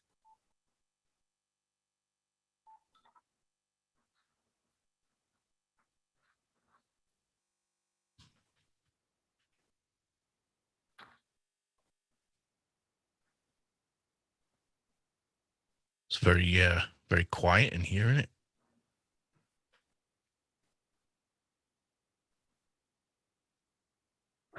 Because we knew you were coming. Gordon, the floor is yours, I think. Oh wow! What do you want me to do? Like a turn or something? Like I don't know, like a joke. Oh yeah, hey. Oh, sing. We want you to sing. Well, he's got some drums. It looks like he's got some drums back there. Got some drums, bass. Yeah, it's yeah. Oh, you got bass too? Dude, it's going to be speed metal. Watch out. Oh, no. I'd like some Rush, please. No, it'll be that's speed metal. Far too prog. Yeah. See, I've tried to warn you. You wouldn't listen. Emerson, Lake, and Palmer, man. I like prog, but that would be awesome. You guys like? I like loads of music that's way over than me. Brain salad surgery. Older than you? Brain salad surgery's older than you, Don? I don't think so. That's some good stuff, dude. Yeah, but ELP's not older than you. I mean, the individual Emerson, Lake, and Palmer. Did you say brain salad surgery? I did that rock show. I did security for it. I was going to say you probably produced it, but you did security for it. Fair enough. No, I did security for it. I probably wasn't. What year was that one? See, ELP was 60, late 60s? No. ELP was 73. Oh, no, late. Oh, okay. 80. So that was late. Because they were more early mid 70s. I'm trying to remember now. Hell, yeah, that's right. That's right. They were. Yeah, that's. It was when they were doing early 70s surgery to lingua. All that stuff. Yeah. You need to be checking out some Opeth. No, I did. I did security for Beaver Productions out in New Orleans. So did you have to strong arm a lot of people, or were you more like just kind of hanging out? I did backstage. Oh, backstage, making sure that the slobs didn't get backstage. Any of the cops that I hired off duty had to sign agreements that they were not operating as a sworn officer. Hey, Crosby, Stills, Nash. Yeah, let me tell you about David Crosby. Sounds like that was pretty good gig. It was a great gig. I did it for about 5.5 years. Did Rat. Let's see. Hey, Tawny Katane died. Be nice. Yeah, I know. Oh, the nicest thing, Fleetwood Mac. I did Fleetwood Mac, Little River Band, Steve Miller Band, and Bob Welsh in the Cotton Bowl. 86,000 paid attendance.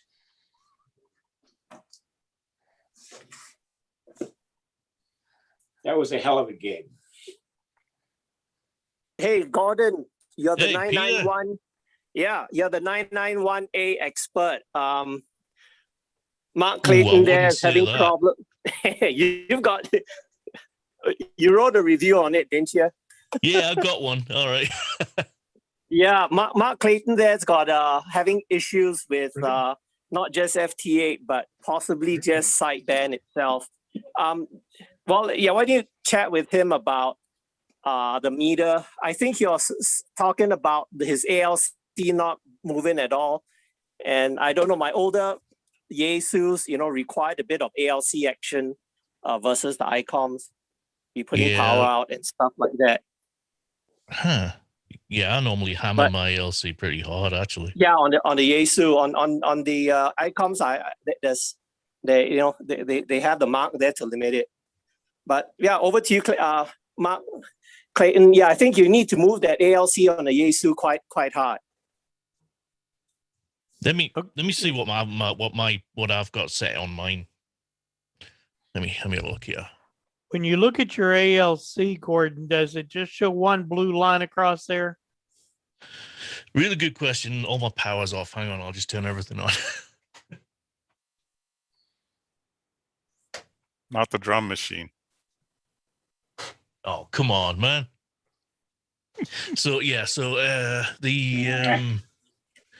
I mostly use the 991 for 2 meter and 440. Really, I never really use it on HF. Yeah, let me see. I'll check. Hey guys, I'm out of here. My battery's about to go. Okay. Bye. We'll see you. But it's have to wind you up tighter next time, Lee. Well, you know what it is. You get on a battery after a while, and yeah, it's going to go on you. Take care, Lee. You guys take care. Why are you wearing glasses? Night. Because I have to have them to read. Oh, okay. Yeah, everything else is really clear, but yeah, to read, no. Okay. That's the reason they're perched down here like this. Oh, later, Lee. Take care, guys. So does the 991 operate other modes on 440 than FM? Can you do sideband? It's an all mode, yeah. Oh yeah, it's an all mode. So it's an all mode. That's On good. all bands, yep. Yeah, that's good. Yep. Check in the box. That means you can get on 440.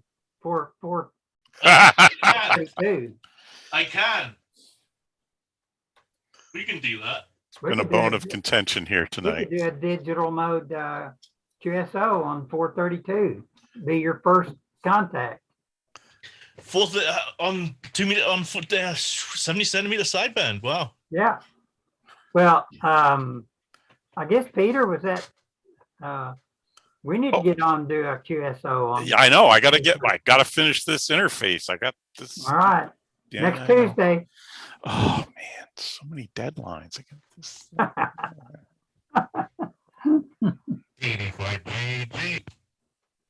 Wow, no crossover there between your devices. What? Sorry. That came through all your electronics. Oh, it does. Yeah, it's awesome. Yeah, we could hear you.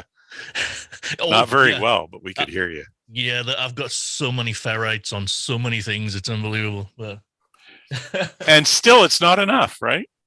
Well, that's 100 watts. But yeah, no. Yeah. Yeah. So my ALC, whenever hang on, that was a power output. So you've got that blue line all the way across there from like where you could 0 to 9. Yes. I mean, yes. So hang on. 85GG. Wow. Yeah. Oh, wow. Yeah. My ALC goes up past the thick blue line.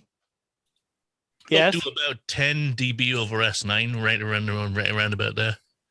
Mine doesn't show. Okay, hold on. N5AZQ testing. You said I can move it. Mine goes right up to the right up to just mine goes right up to 9. So if I key up here, Alpha Delta 5 Golf test. Oh, you're where Is are the you? lights at my house dimmed? Wait a minute. Hold on. Hey, Gordon, can you get on HF with the 991 now? Okay. One Okay. thing at a time.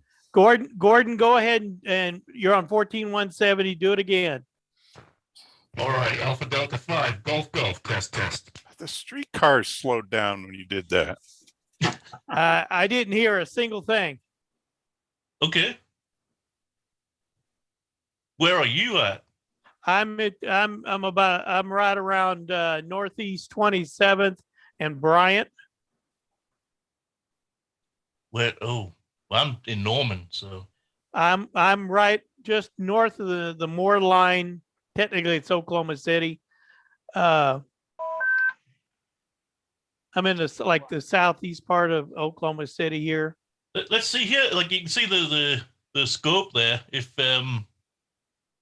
you transmit, you should be able to see yourself. If I'm receiving you anyway. Where's that? 14170s where you at? N5AZQ testing. N5AZQ testing. Isn't that the extra point of the band? Yes. Just letting you know. Yeah. I'm all right. Not all people on that call were. yeah. So yeah, that's it looks. I mean, I'm not hearing anything though, you know. So I'm not either. Let's go up a little higher so that maybe all parties. Yeah, like might have 225 or 250 or 225 and up. Okay, 14. 225 and up. Well, that's general. He's a general. Ah. Wow. Gordon, go to 14225 and try it again. All right. Well, is there someone there? I can't hear a damn thing. It's just noise. Yeah, there's people there. God, I can't hear a thing. So, yeah, pick another frequency.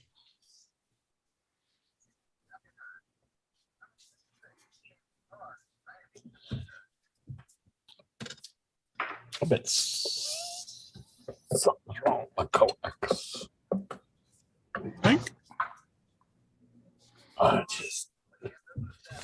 Let's see. Unplugging it, I go from S9 noise to minus 14246 is clear. If you want to try 14246.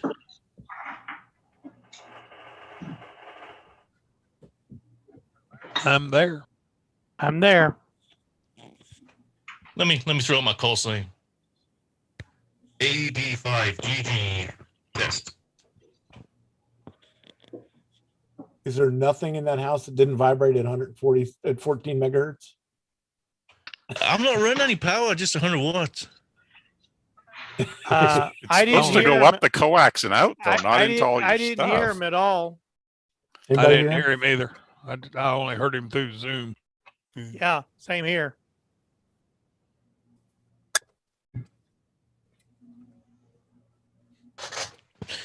What can I say? I like to get off reffing my stuff. Man, I got minus 78 noise, S8. I don't know what I did wrong. Are you connected to Gordon's antenna directly? Is that? No. This is just crap. The problem is the antenna is like 20 feet, I think, high, and it goes right over the house. So yeah, Mine's probably laying on the house. Mine probably got rained onto the house. God, that's horrible. I wonder what 80 does. Solar weather may not be very friendly right now anyway. 3916 works. So I got a 20 meter problem. so what were we going to do with HF sideband? What? No. Try to get Mark. Try to hear AZQ. Yeah. He can't get modulation out of his radio. What, like the power meter doesn't go up when he talks when he's on sideband and stuff? Yeah, and no signal comes out apparently. Does it throw a carrier when he's on FM or AM or? I mean, is it broken or just an audio problem? Brand new. It's brand new. They haven't first rattle out of the box. He's having trouble. I talked on 6 meter. Had a digital QSO on 6 meters Yeah. 3 weeks ago. Yeah. And I did the 6 meter net. I could hear the one doing the 6 meter net, but I couldn't hear anybody else on there he was talking to. Try 6 meters. Yeah, try 6 meters. Yeah. Let's go back to where we knew something worked. Well, I just turned mine off. I got 6 meters. 52. What the heck? Where's that? Oh, not 52. 54. Go to 50.200. Yeah. There. I knew there was a 2 in there. CW. No, I don't think so.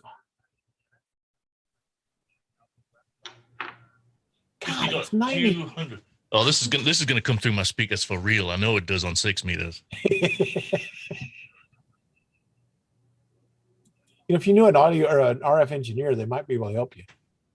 You know what? When mechanics drive all those beta cars and plumbers always have leaks and stuff, you don't want to come home and deal with that crap again.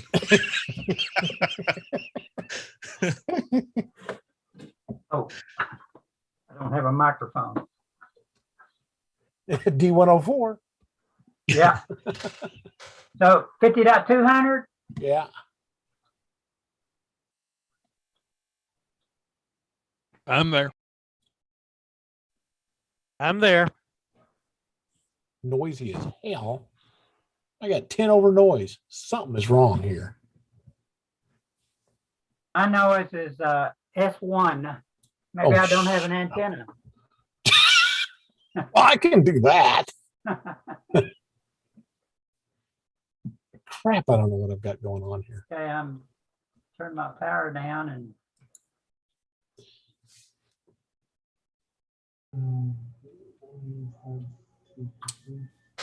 okay.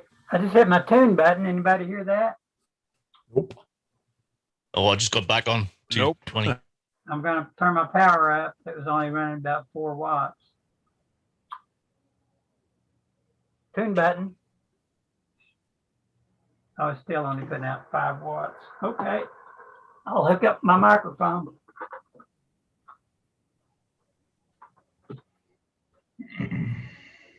Untested now, guys.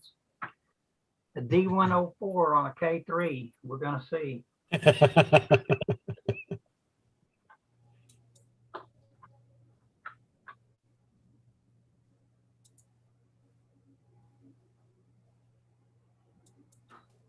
Little test K5 DNL 50.200 testing 1 2 3 4. Nobody? Anybody? Not here. Nope. Nothing here. Nothing here. I feel better. I'm gonna rotate my Yagi toward you guys. Well, I guess I'll rotate it toward Mark. Yeah, he's the one we're working on. Yeah. Whoa, coming through my speakers. Wow. That's awesome.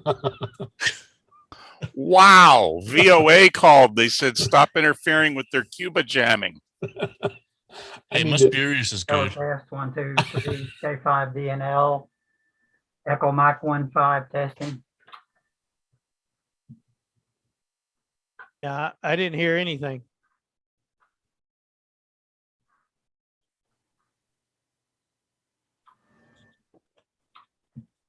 My SWR is 1.1 to 1, and I'm putting about 60, 70 watts into a 5-element Yagi pointing your direction. Wow, you'd think something was there then. 5 elements, damn. Yeah. I'm not getting a thing. There's 80 watts right there into a 5-element pointed. It might be pointed kind of north of you, but should be. Gordon, it might be. I don't know where you're at, Gordon. South yeah, Norman. where am I? South Norman. Yeah, Okay, yeah. so I'm probably not pointed at you, but you'd think you'd still be able to hear me. Yeah, you'd think.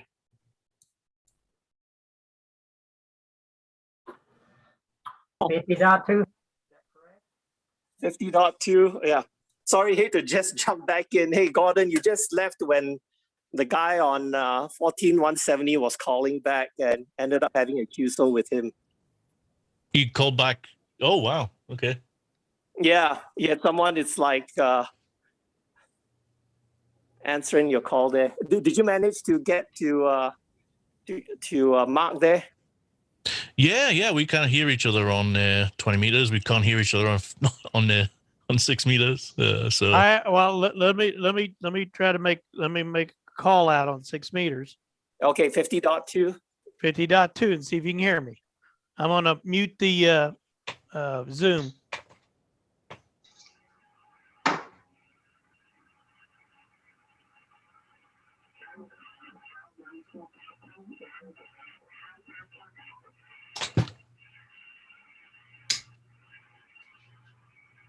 Do that again.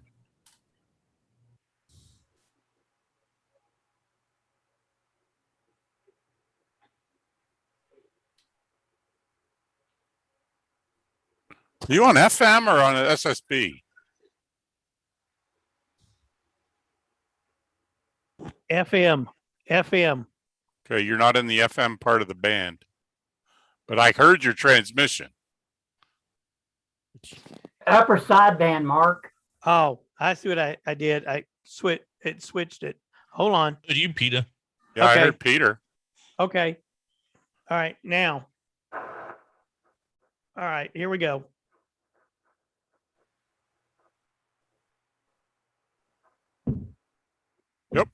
Yep. Heard that one. Heard that one.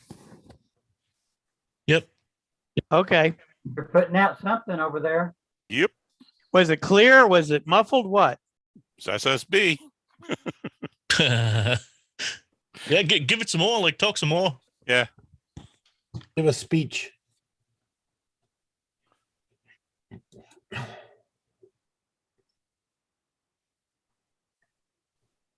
No, it sounds just like him. Oh, darn. Yeah, it sounds just like Mark. Yep. Sounds good. And Okay. Peter sounds like Peter. He's calling you So back. what's that tell you on the other one, on the HF ones? Answer the station calling you, Mark. What? Peter replied to him and he didn't answer. Oh, I'll turn the volume down.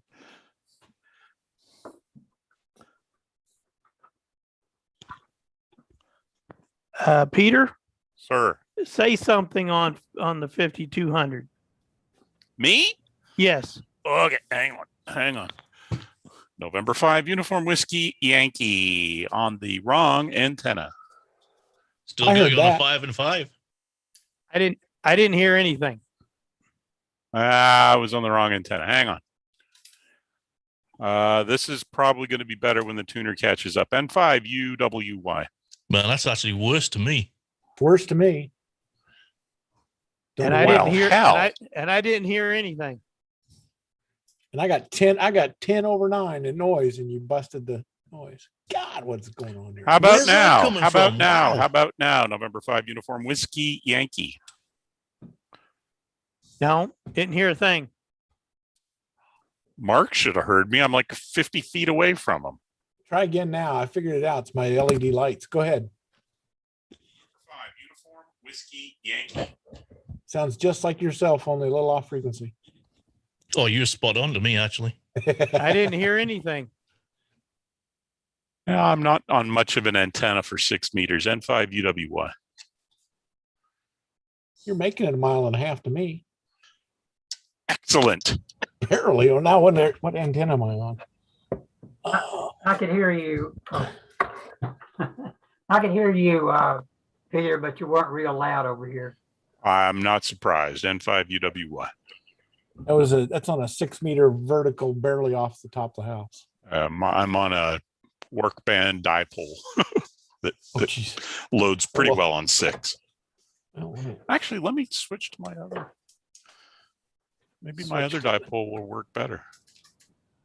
Oh man, somebody's got a carrier going. Who the hell is that? That was me hitting the tune button. N5 UWY. Cow. Very That's good a lot signal. better. That's a lot Really much better than before. Yeah, I got you on a S6, I think. Yeah. I'll use this one until I get my 6 meter act together. Yeah, really good. S6, solid. Yeah, you could hear me, but I couldn't hear you. You're about 15 kilohertz wide too. That's kind of nice. Who is? Good, Peter. Wow. Peter, I'm getting him up to about 207 and down to about Very good. 197. Very good. Hold on. Let me get my where's my screen set up? You'll see it. Is it any better now? Am I a little narrower now? I turned my transmit bandwidth down. Hang on, let me get you. You cannot be much more than 2.5 kilohertz there. I mean, that's not much. You're pretty narrow. Yeah, I mean, it's adjustable. You and I worked on this mic and this radio, and I just hit the transmit bandwidth on the radio was set to wide. I just shut it down to narrow, but I don't know. But then you're just going to be all tinny and that, you know. Here, fade to get that. Why is that? Oh, voice meter. Potato, banana. Yeah. Man, that guy makes some good stuff. He really just that handy virtual audio cable's really handy too. Oh yeah. Oh, I see what you're saying. Yeah. I thought about install. I thought about. Oh, do I have the wrong screen up? That's probably what you're saying. I got the wrong screen up. I hit the PTT button when I meant to talk on the TV here.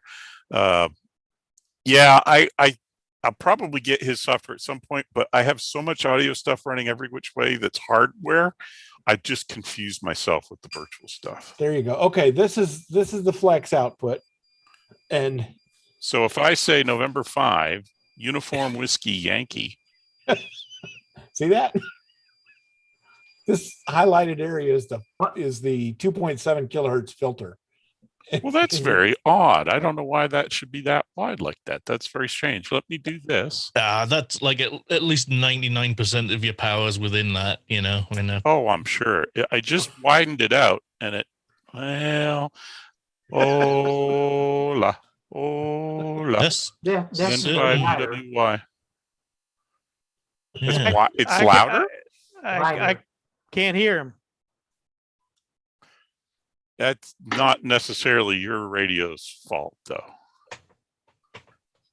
And I still have room. I could do that and probably make it even worse. You are looking at the screen, right? Oh yeah. Guys, I got to get out of here, guys. All right, Ken. All right. See you later, I did it Ken. again. I pushed to talk to you. Thanks for your help, guys. Yeah, I'm headed out too.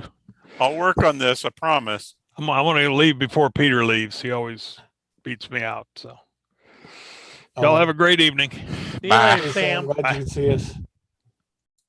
Let's see if I can do the Duwankis here. Let's see. Well, But why am I only speaking over There we Africa and Europe? Jeez, who's that? did you hear it? Yeah, what was that? Look at my display. Was that Hell? Hell Schreiber? No, that's my call sign going out. Thanks. As what? As audio. look at, do you have a waterfall on that radio? Oh, Actually, sweet. I do. Yeah, as a matter of fact. I'm not. I'm obviously not picking it up, which sucks. But Yeah. I've seen that. It looks really cool if you get the waterfall speed right. Yep. Oh, he's doing the spectrum painting. Yeah. There it is. I've got WSJTX running, and it doesn't really show it in No, FT8 it's not. mode. It's not going to do that. No. No. But yeah, you put out a pretty wide signal there, big fella. But we're probably close enough that it's not. I'm getting all the artifacts. Okay, I know what part of my problem is now.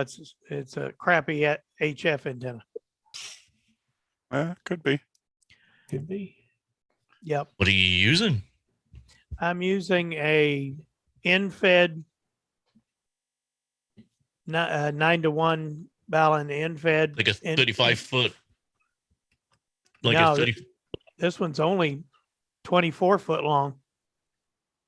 Did he left already? Oh, Jonathan was asking about. Oh no, he's still there. Yeah, but the 380. Go read that's that. what- I'm going to go away because I know nothing about TYT radios. So I got to go anyway. But talk to Jonathan. Get him fixed up on his radio. Well, that's what I'm trying to get back to with two dadgum mini screens going at the same time. Yeah. All right, Thank guys. you, Peter. You're welcome. Bye. See ya. Bye. Adios. So, yeah, what were we talking about? Jonathan's got a 380 question, and I can't find where that stupid screen's at. Can you talk to us, Jonathan? Yes, can you hear me? Yeah. All right. Sorry. What's your 380 problem? Well, I'm trying to figure out I don't know. I have no idea what I'm doing here. So I'm just Good downloading answer. programs and seeing what's going on. Nobody. I was wondering which program to download. There's a whole slew of them, and I had it previously downloaded, and it wasn't working, so I uninstalled all of them. And I currently have the CPS-MD UV 380 Volume 1.2 downloaded. Let's see the SCAR. Let me go look on the SCAR's code plugs page. See what I've got there. There's a program, Edit CP. Edit CP. 137 is what's there. Edit CP. That works really good with my UV 380. Edit CP. And I was able to use that to take, now mine is a UV, and the software was not the same as the code plug we had online. No, that's for the UV. That's the one that would convert it. So you can take a code plug that's close and do a conversion with CP, Edit CP. And that's all I use on mine. So you have the UV, which is the UHF VHF one, correct? Yeah, yes, it is. Okay, so that means you got to use the special one. Of course, the best part about the 380 is there are the alternate firmware improved performance things that I can't get on my UV. So the straight 380 has the opportunity to really be superior on UHF.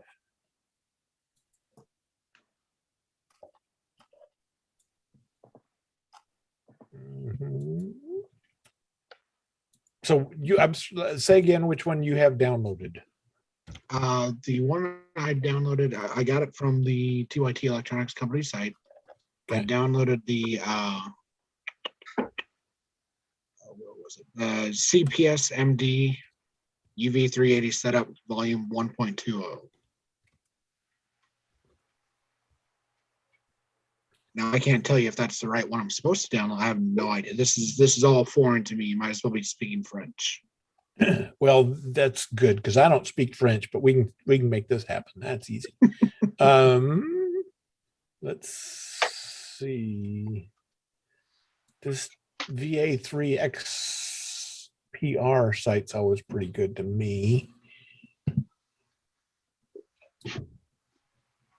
Yeah, that 380 was just a little, the UV was just a little bit different than everything else. Yeah, it's an oddball. And we fought that one until we finally realized it's different software. The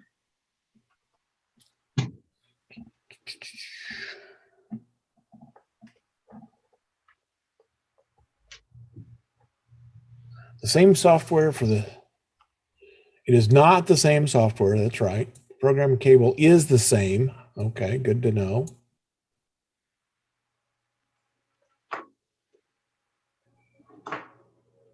Don, where's the link to the software?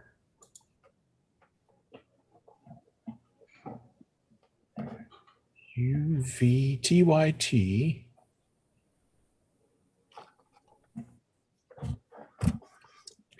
UV380.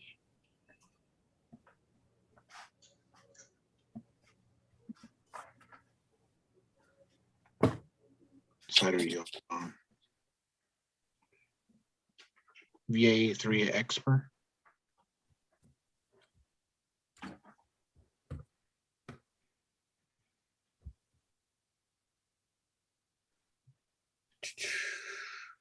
Yeah, it doesn't have it here, so we got to keep looking. So you have the what you think is the correct software. Have we tried hooking it up? Okay, so I've got it connected. Let me pull up software. Give me 1 second here.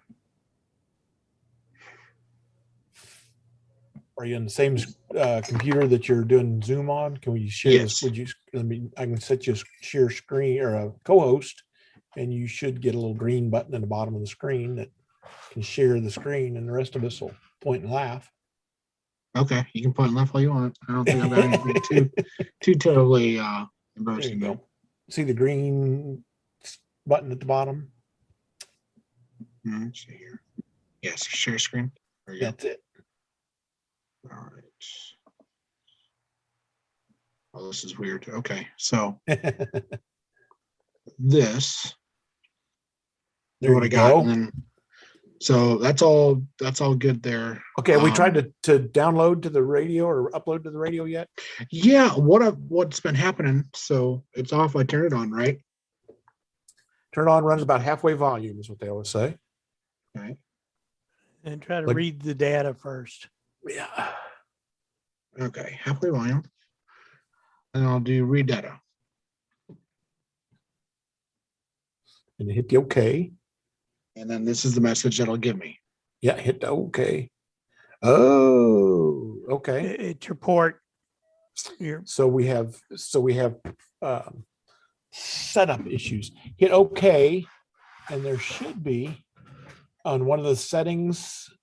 There should be some stuff for serial ports. Nope, Chinese, don't hit that button. That's for darn sure. Go over to.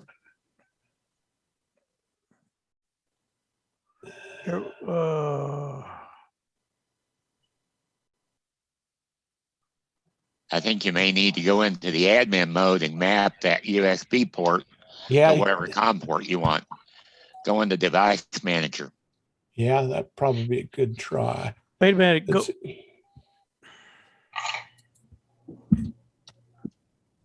Right there. Yeah.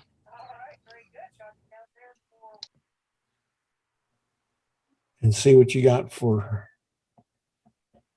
modem ports. Because what it's trying to do is set it up as a modem. Go up where it says ports. Ports. Up, down, a little more. Three. There. There you go. COM5. Okay. Now go back to your program. Is that the only thing you have set up is that radio? There's nothing else. That what I've got my headset set up. But it's not a serial port. No. You may need to change. You may need to change that COM5 to a COM1 or 2. Right. Let's try that. Go ahead, Phil. You take it. Click on that. Okay. Now, port settings, I think. Advanced.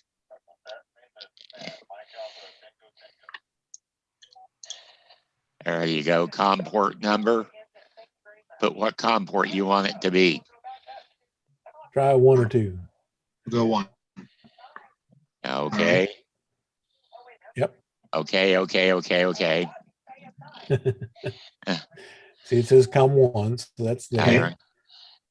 Now go back to your program. And go up there to, should be one that's for COM port settings. Yeah, I didn't see one. There's supposed to be though. Click on. Try file and option. I think it's general settings. You open, Oh. save, edit. I think it's general settings, guys. Okay, take it. I think that's the. Yeah, you're right. Yeah, go to general. Yeah.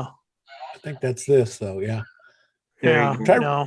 Try read. Just try to read it again. See what happens.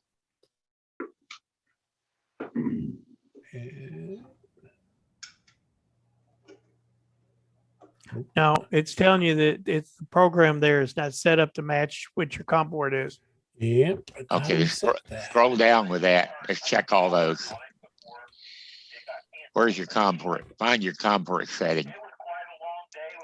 I don't think it's on that screen. Yeah, that's the CTS, the actual code plug screen.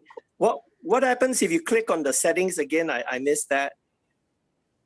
Next to file, edit, program. The third one, fourth one. I mean, no, fourth one. Yeah, all of this edit is you're editing the actual code plug. Right, that's not the COM plug. No, go to settings again. Settings. Huh, No. nothing else. Wow. Yeah. That's odd. There's supposed to be one there to you can What set up about- the COM port to match. What about the very top level, right above basic information? If you just click on that, and it down in the root, like in the tree view, down on the bottom, below that, just click on the very top. Is that- Basic. No, that's going to be that's programming stuff. But yeah, that's just that. What's that? Yeah. Yeah. Somehow we got to get it now. Maybe that you might. What about kill? What about closing and relaunching the program since you changed the COM port? Go for that. That's where I was going. Did you notice that though? Like under the setting menu, there was English and Chinese, but neither of them were checked or highlighted or anything. Well, if you hit the because Chinese, you'll if I know. didn't, yeah. Choose There's- one of the there's- language and then choose another language. Yeah, choose back again. Wow, nothing else. No. Okay. Now try to read it now that you've closed it and came back in. Maybe that's part of it. No. If you unplug the radio, if you unplug the cable to the radio and plug it back into your computer, let's see if it makes a noise. The boop boop boop boop noises. You also may want to check too. Sometimes they're kind of finicky on if you're using like a USB 2 or USB 3. Plug it into a separate port. Unplug it and put it in a different port. use one of the ports that is not blue, like physically on the PC. Yeah, I've seen it not work with like USB 3 or vice versa. I've also seen it not work with USB 2. Okay, well, let's try this on. Did you hear a boop boop? Yeah. Good answer. There we go. Another blue blue.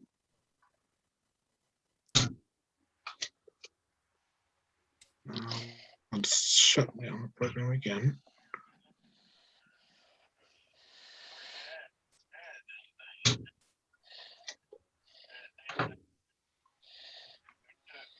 Can't find the silly software. You tried a different USB port. I just did. Oh, okay. Fair enough.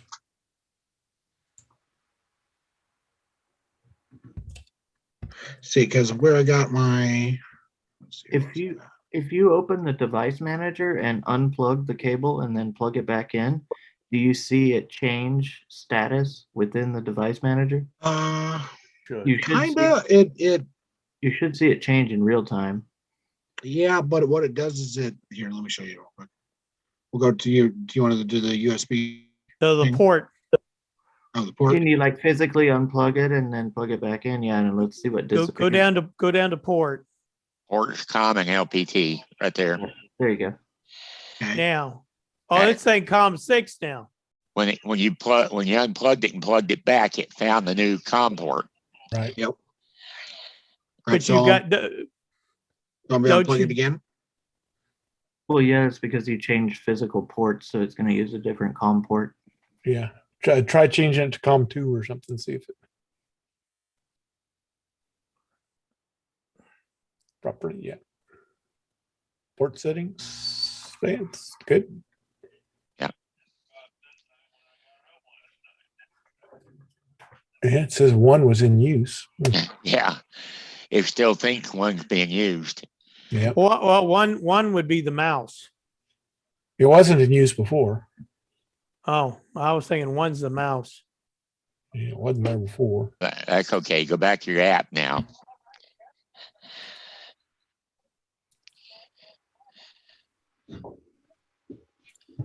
You want me to restart it? Yeah. Okay. There's all that.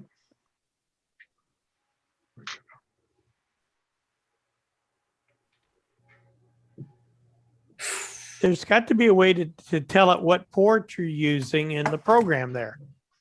I know mine does. Yeah. Yeah.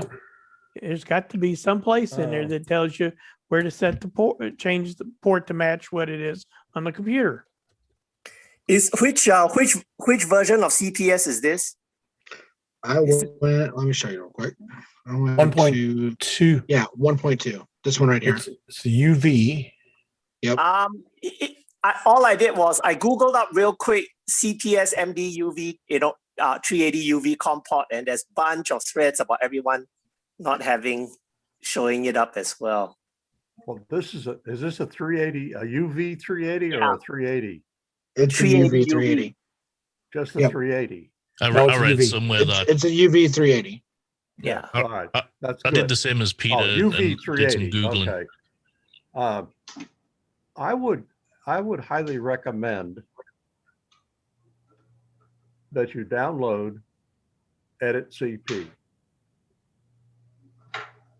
That's how I finally got mine working. Does it work? It's on the SCARS webpage, w5nor.org/code plugs.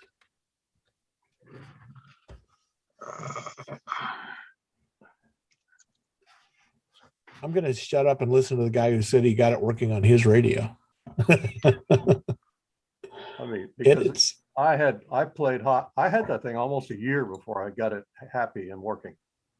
Yeah, we did that and a lot. Also had a lot of trouble reading. I had trouble reading it on the laptop that I'm on right now.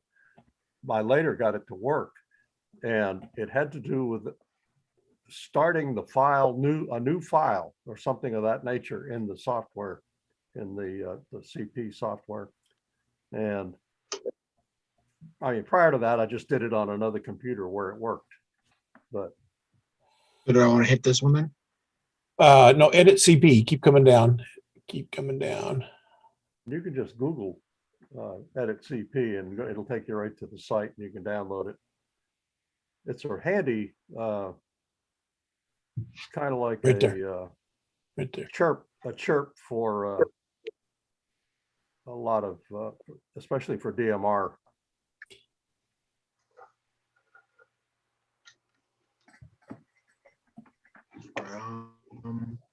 That's TAR. That's Linux. Are you running Linux? Or no, you're running Windows. You got it. Yeah, that's it. Yeah, that's a Windows. Is it this one here? Try it. Go Yes. for it. Yes. Yeah. Yes. Yeah.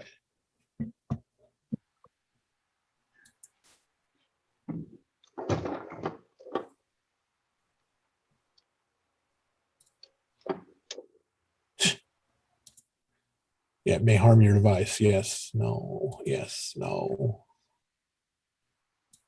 Yes. Looks like safe. FTP. Yeah.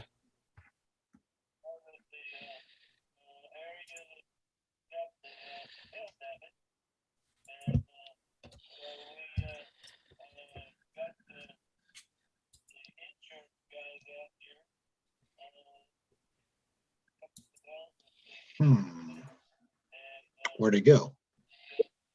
It threw up the message. It said it may harm your device. Did you navigate that correctly? Yes. Yeah, he did. Go Okay. go down to your left hand corner there and open that. Yeah. Now You down- find it. Now find it. There it is. There it is. You download the program, you just don't have an icon on the desktop Oh, yet. it doesn't. Yeah, it doesn't. The desktop shortcut is not ticked by default. Okay. Okay, now. Make that bigger. Make that screen bigger. Cool. There we go. Now go up to. First, go to File and look at it real quick. And New, click on New.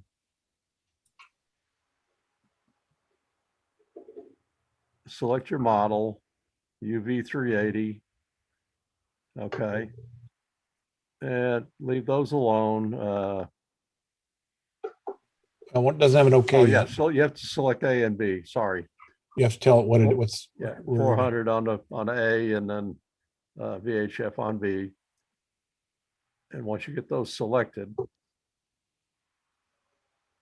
okay, click OK. Now, plug your radio in and try to download from the radio.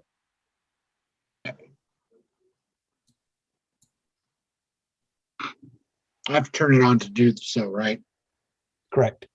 Plug it in, turn it on, turn the volume up to 60%, 70, 80%. 62.3. How's that? And then I'm not seeing, part of your stuff is buried under messages on mine, but there's a read code plug from radio. Now click that. No device found. Okay. It's not reading the cable. Well, is there a setting on there to maybe set that? Let's go see. I loaded that here too. Go up to edit.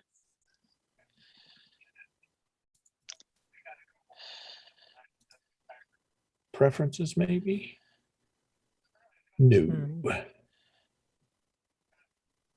Yeah, preferences. No, I didn't see it.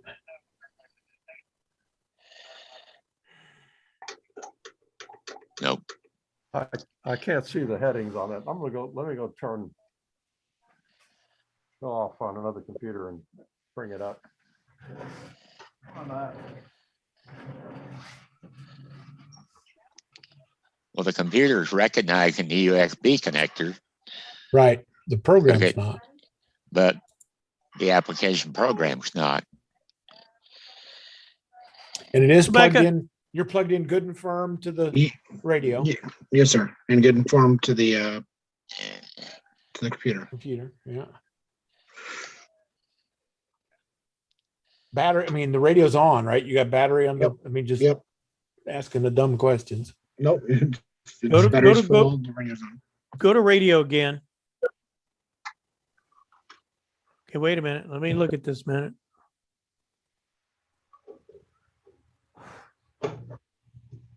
But see, this is saying, well, it said MD380, didn't it? On a new. Or the UV380. Yeah, it's kind of. Go down to the bottom one there, that last one, that MD. Out. See what it shows. No. Mine comes up and it double checks the port that it's hooked into. Well, but you're not running UV380. No. And that's the crazy stuff that we pulled our hair out on Ken's.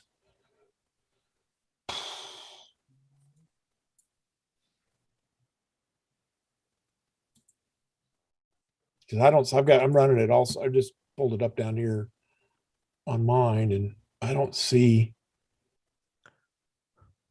anything that.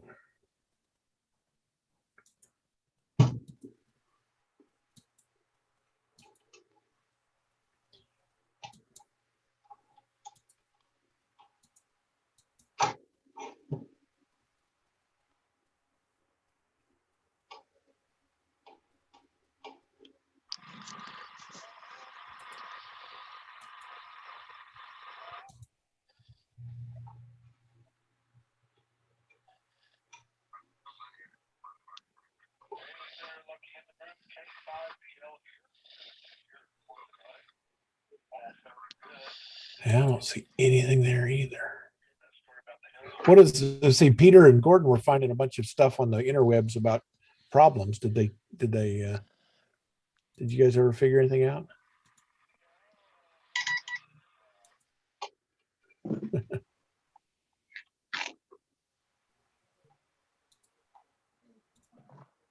Gordon not there. I'm mobile again, so Oh, okay. I didn't get any further. Nothing popped into your head, Peter, from what you saw? What does Windows do? It does code plug 1. I'm guessing you can have multiple code plugs open, is what I'm thinking. So it'll pop you between two different, like you could copy from one to another.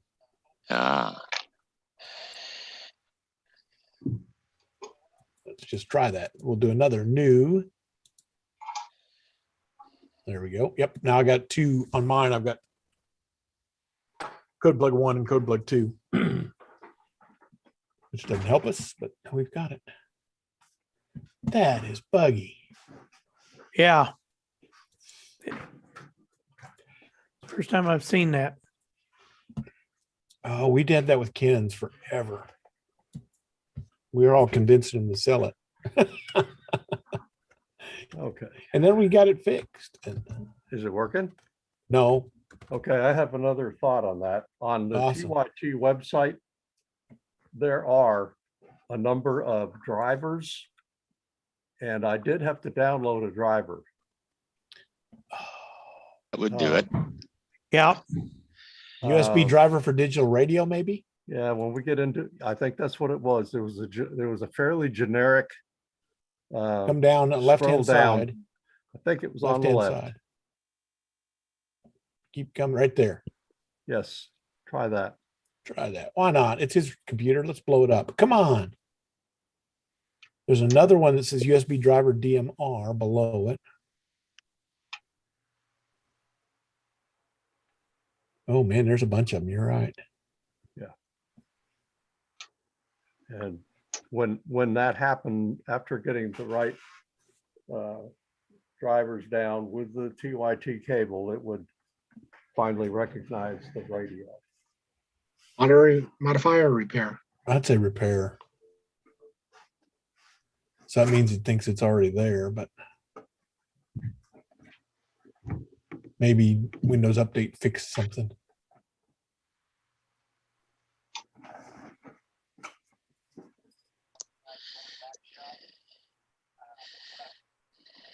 Okay.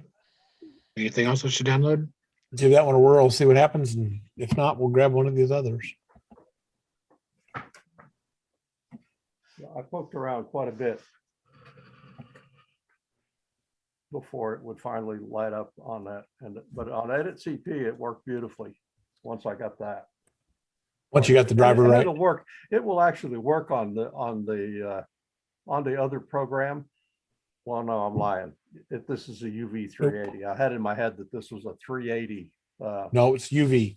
There's another one on that page called USB driver DMR, if you want to grab that one.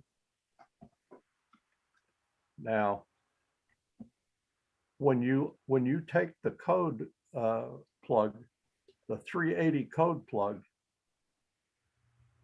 yeah, they're and not. you open that, you have to convert it, and there's a menu item in the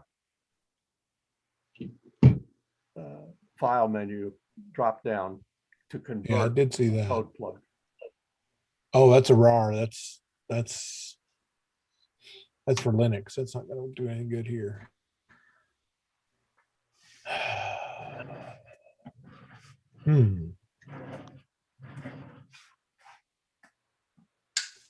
There is a C. Oh, it's 390. That's a 390.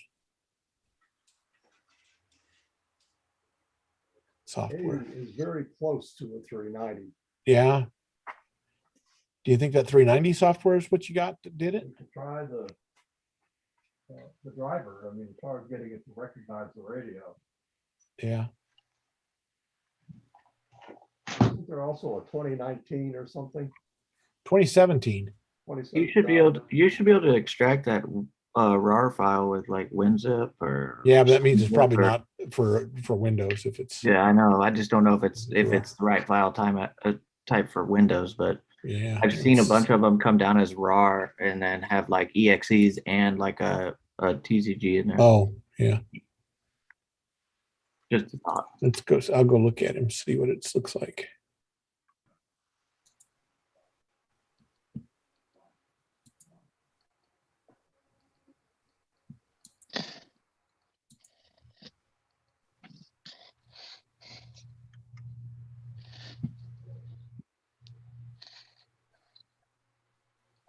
I don't know, 390.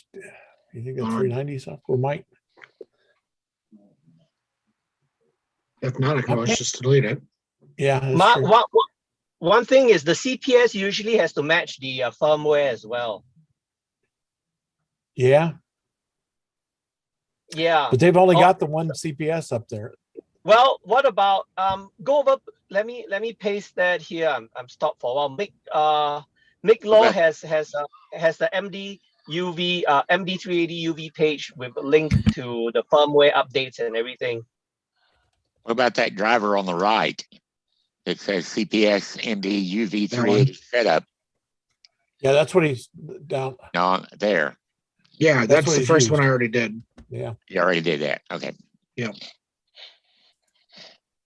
Yeah, there's Mickler's. Yeah, I see him, John's page.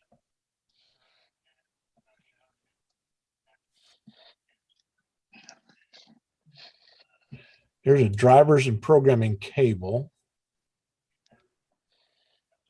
Yeah, you see it on the Mick Law. It's 1.21 versus the 1.20 at TYT.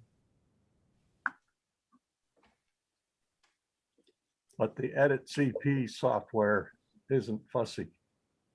And it didn't work either. But you've got to see the cable first.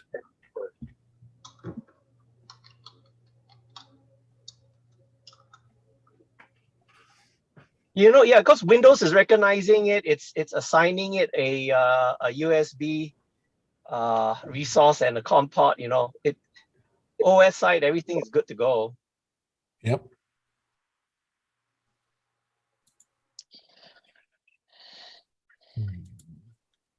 At least Windows knows the USB plug is there. Right. But Okay, apparently here's one. Yeah. you haven't got the right application driver in there yet. There's a 1.2. Copy link, put it in the. This is from that Miclor page. This is a 1.21 software. I put it in. Oops. Yeah, I did send it to John. Jonathan, you should have that link. I'm downloading it now to see what. Oh no, that's the drivers. The drivers in that RAR file are the same ones that were in the other one.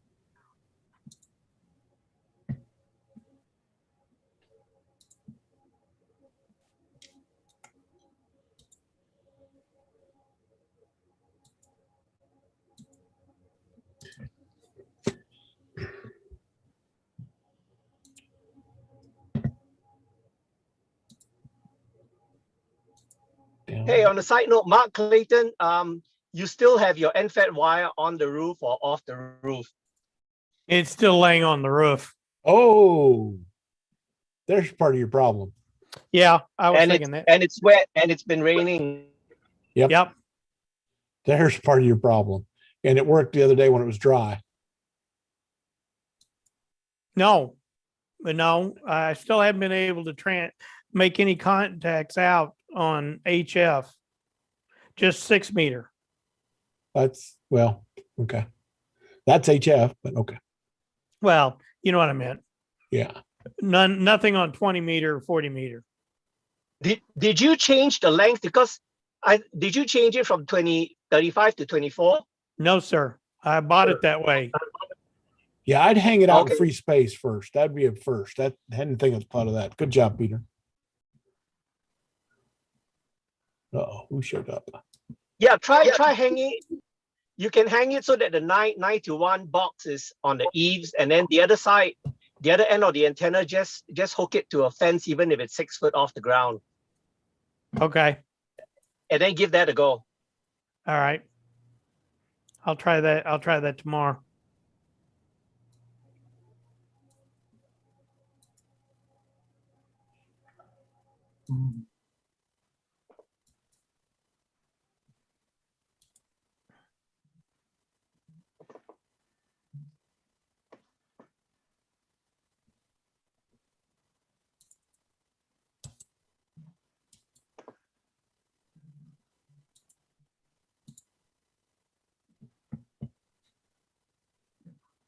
Have to update the driver? Oh, You can go up to, if you go up to the top there where it says the actual name of the PC, on where it says like laptop in the device manager. If you just right click on that and say scan for hardware changes, that should update anything.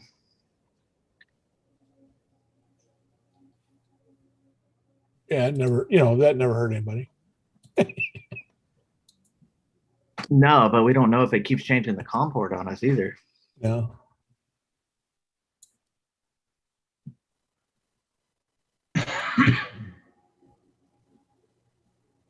Here, I'm making things a little complicated. I Yeah. at another time, but I just put to the chat a link to this really nice program called USB DView, and it'll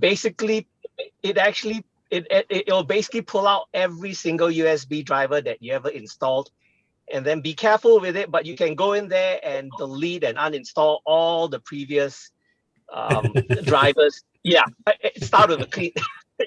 It's nice to do a little housekeeping once in a while. Yeah. Yeah, It I'm not very tech savvy. So Well, you're doing good. You haven't thrown Except for we anything can't across get the it. room. That's came close. I'm looking good so far. I mean, this thing's been sitting on my desk for probably 2-3 months now. Yeah. Let's see. We finally, like Ken said, we took a while. Okay, load up that 1.21, see what it gets you. See if that does any good. I think I already did. Did you? I mean, yeah, run it.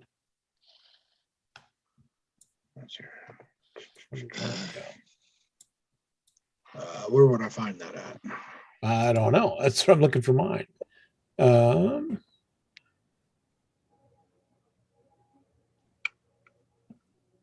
That's a good question. Close that for now.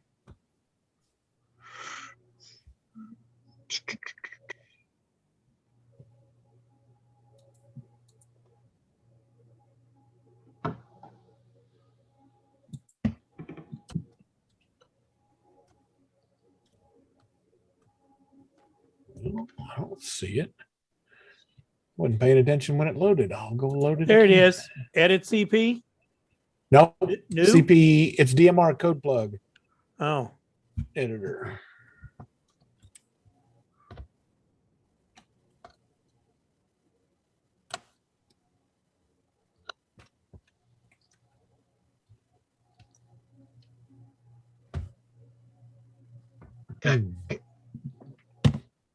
Readme.txt. Okay, I'll read the description. You got Where's it. Where'd you that? find it? In my apps, I just went here and then Well, search. Yep. Oh, good for you. Good for you. Use the tools. That's it. Okay, see if that does you any good. Okay, so new. I would think so. UV. Yeah, look at that. It supports your radio. Yeah, and then click on settings.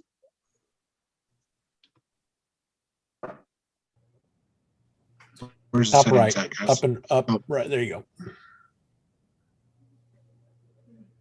Heading window. That one.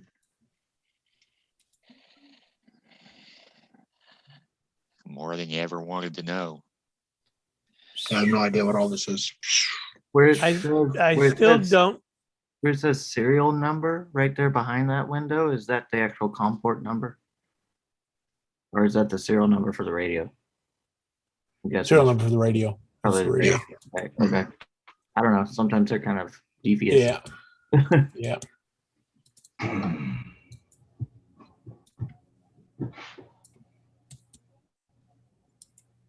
Okay. Are we seeing the radio yet? No, we haven't tried yet on this software. What do I need to do then? I don't know. We need a read or write somewhere. Well, you'll have to read it first. Oh, see, the radio's not lit up. Top, yeah, that's not lit up.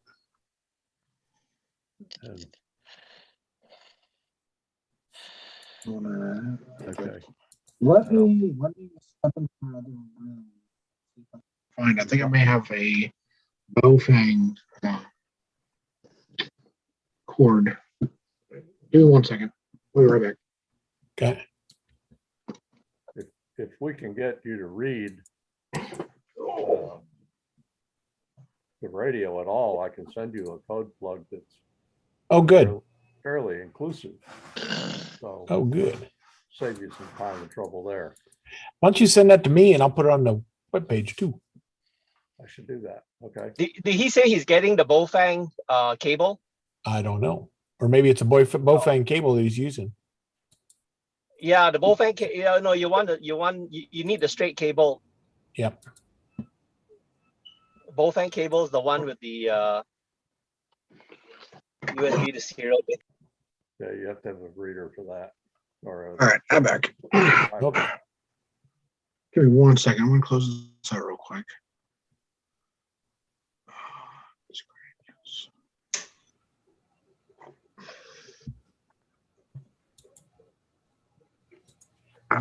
Discord.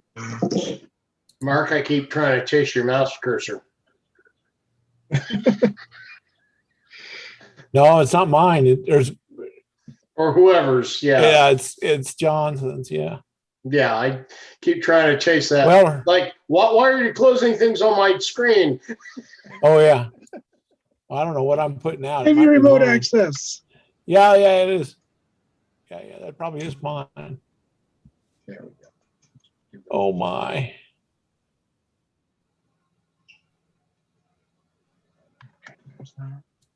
Oh my. FTDX 101 MP. Who's an FTDX 101 MP expert?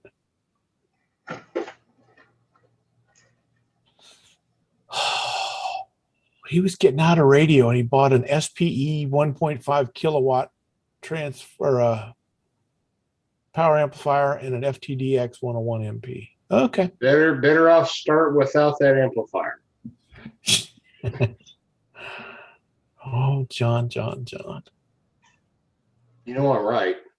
Oh yeah. Oh, no question. Well, this guy's been around the block, so he's done stuff, but he's yeah, I've never had an amp and I probably never will. I've always got wherever I wanted to go with 10 to 100 watts. Oh yeah. But he's trying to do digital stuff for the first time. That's going to be good. What was that app called? DMR.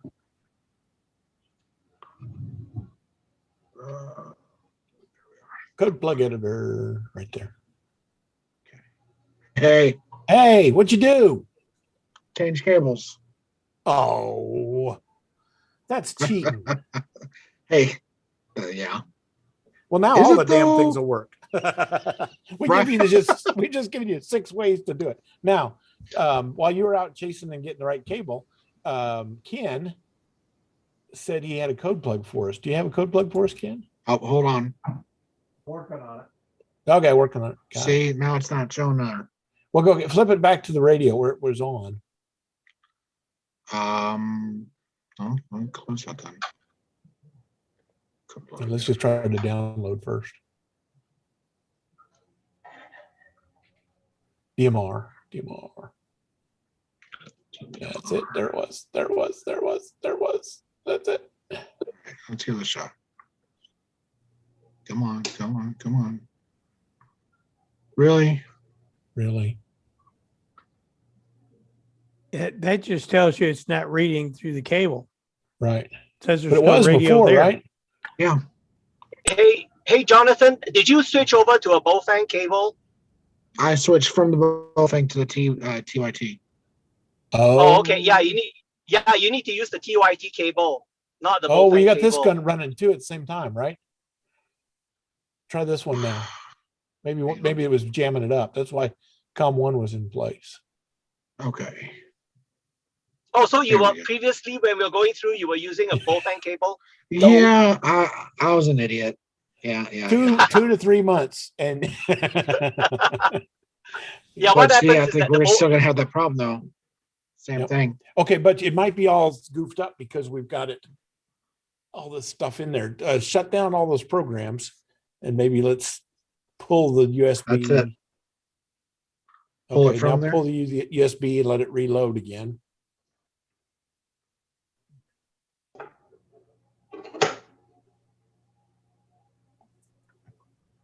There we go. It's easy, they say. Oh, it's easy. All right, which one do we want to try then? I don't know, whatever you feel lucky with. It's plug and play, right? Yeah, it's supposed to be. Eric does. Hey, Eric, you finally turned your mic on. Did you go on the roof? Did we have a test? No, I have not done anything. I've been swamped with work stuff and What is this priority stuff? You've got I know, stuff right? all backwards.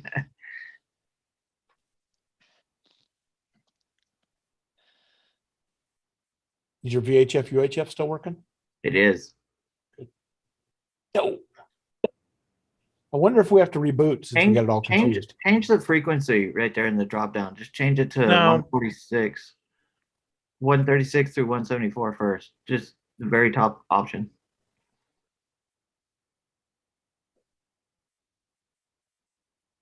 Hit the one with That's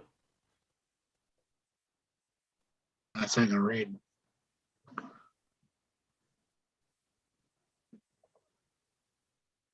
Hold on. The read one is Oh my God! You got it. Yep. So that was so it. why is that? So it has to have the priority band as 2 meters and not 440. Oh my God! Yeah, that's the thing. Give Eric the cookie. Okay, we're gonna not yell at you for not going on your roof today. Oh my gosh! Yeah, it's not very intuitive, that GUI. Tell it okay. Read Daddy a suck is right. All right, so now what do I do? Oh man, now it's easy. Yeah. Ken's working Don't on say some of that. your- Don't say that. Ken's working on a Don't- code plug. I'm working on it. But do you understand any of this stuff we're talking about now? Why don't we Huh. see that screen where it read it? Why don't we It see? showed, it showed us the read screen. Yeah, and it said rate No, I successful. mean, why is it not showing the screen where you put in the frequencies and stuff? It is right Well, there. I think you actually have to load the code plug you just downloaded from the radio. Right. No, it should pull up the screen to just show if there's nothing in it or it shows frequencies, it should show. Like this? No, it should show the screen where you can put in the actual manually, type in the frequencies that you want to add to it or change. Yeah. Hang on, we'll get there. We'll get there. Click on general settings here. Yeah. And Damn it, why doesn't my mouse work? mine does. No, it doesn't. And your radio ID. Just trying to is get ahead of you important. there, Mark. Your radio ID is important. Yes, I gotta look it up. Give me 1 second here, guys. Yep. So Ken was right. That was the same fix for the MD380 and not just the UV. I did some extensive Googling and that's what they told me. Change the Don't tell your primary. stories. Don't. You're I'm just giving smart. I'm giving it up. Oh man. All right, Mark, you should have an email coming in on your @Live. Oh, I got one from Ken Sandwich. And that might have my numbers in it. I don't know, but Well, go in and either- clean it up and Oh yeah, I'll clean that up.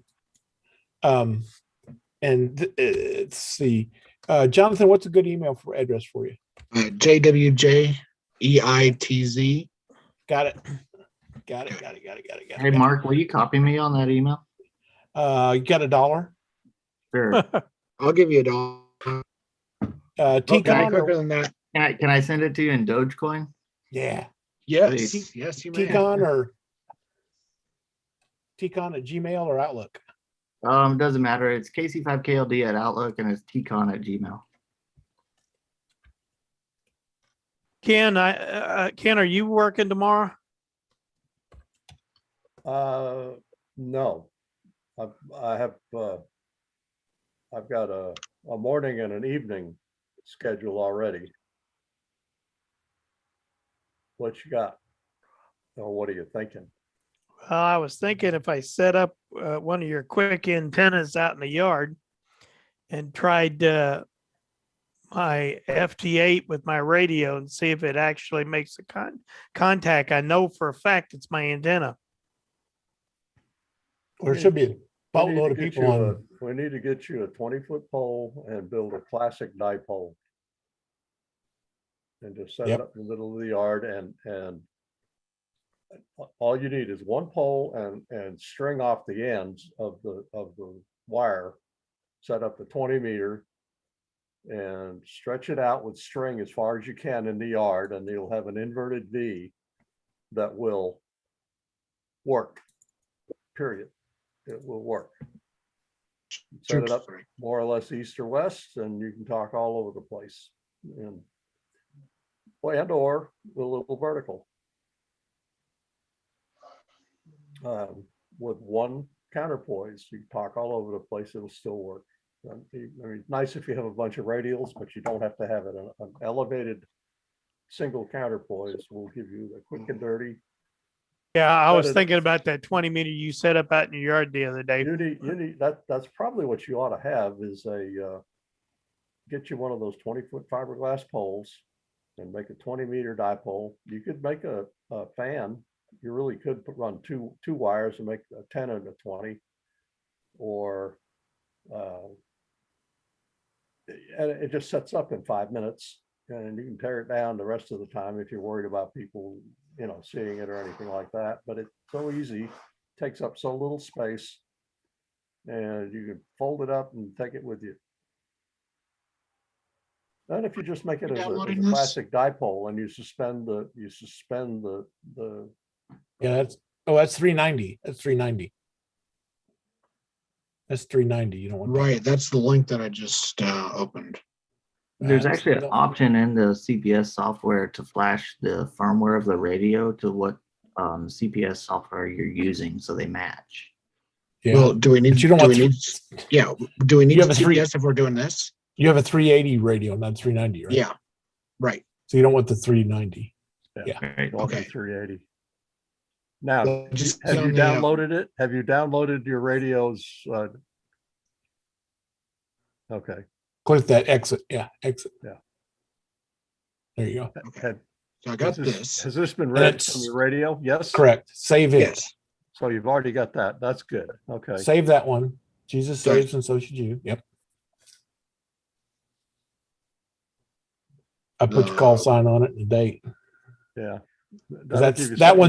That'll get you back to base anytime you want to reload it. Okay. And then now load in the one that you just got from Ken through me. So do how file, do I do that? file, open, file, open, and then go find that file wherever you saved it from your email. Oh crap.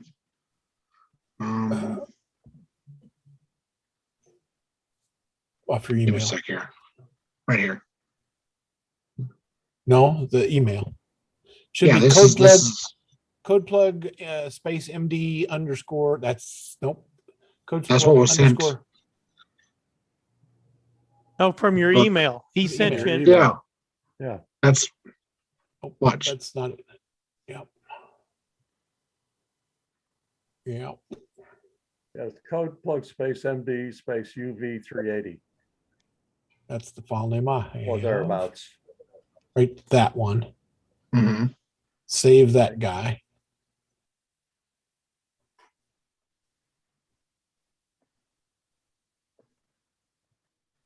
Okay, I'm here. Hi guys. Sorry, had to end that other Zoom meeting.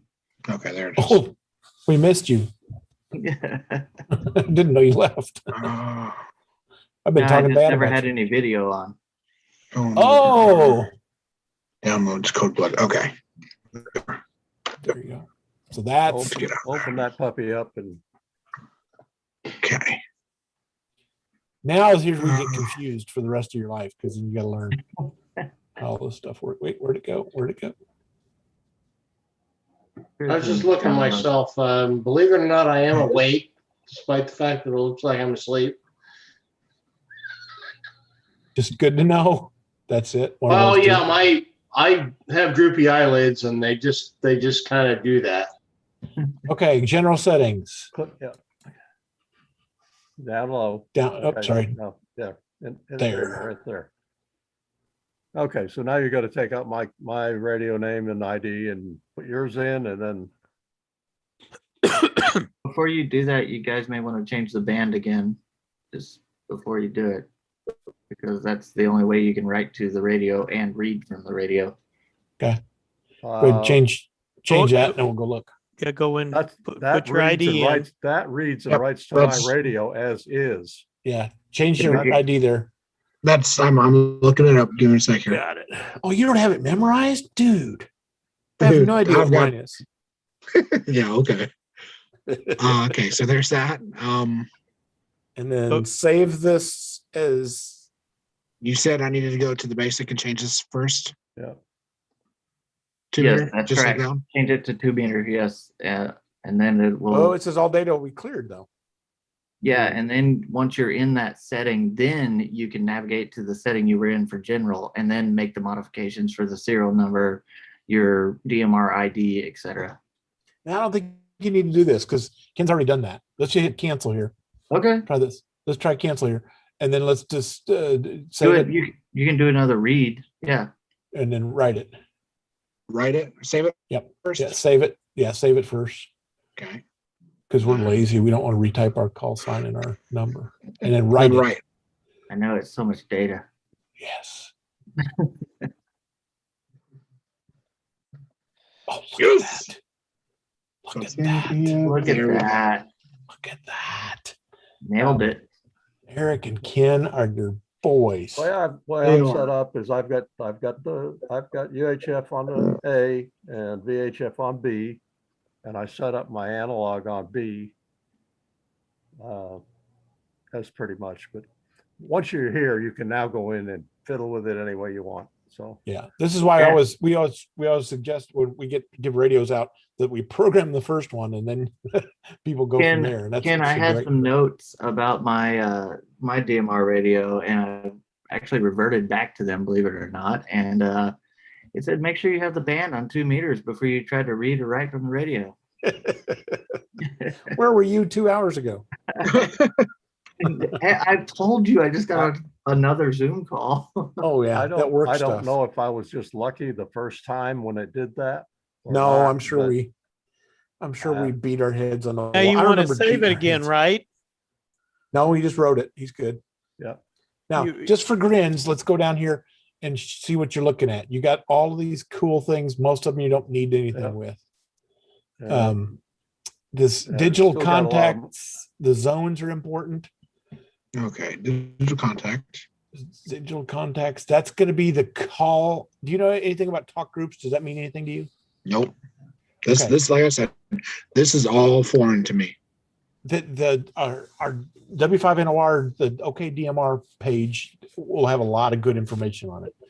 But basically, zones are going to be like, if you think about a spreadsheet, they're going to be like rows, and then channels are going to be columns. Is that 15, 16 in a radio, in a zone, Ken? Do you remember?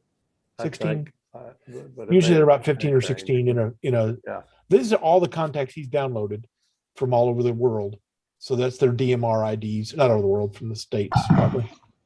Yeah. So that's all Oklahoma folks. So when these people call, they'll come up on your screen.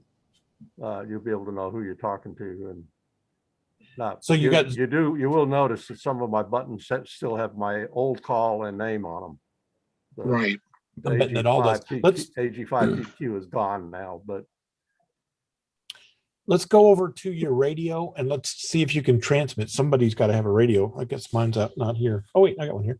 Yeah, I'm listening on SCARS. All right, let me teach him how to get a zone up there. Somebody who knows a UV.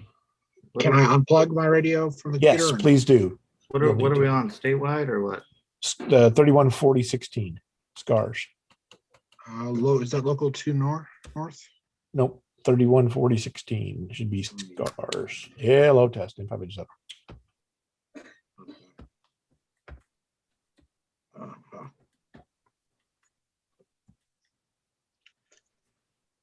That's why that's not in my Norman group.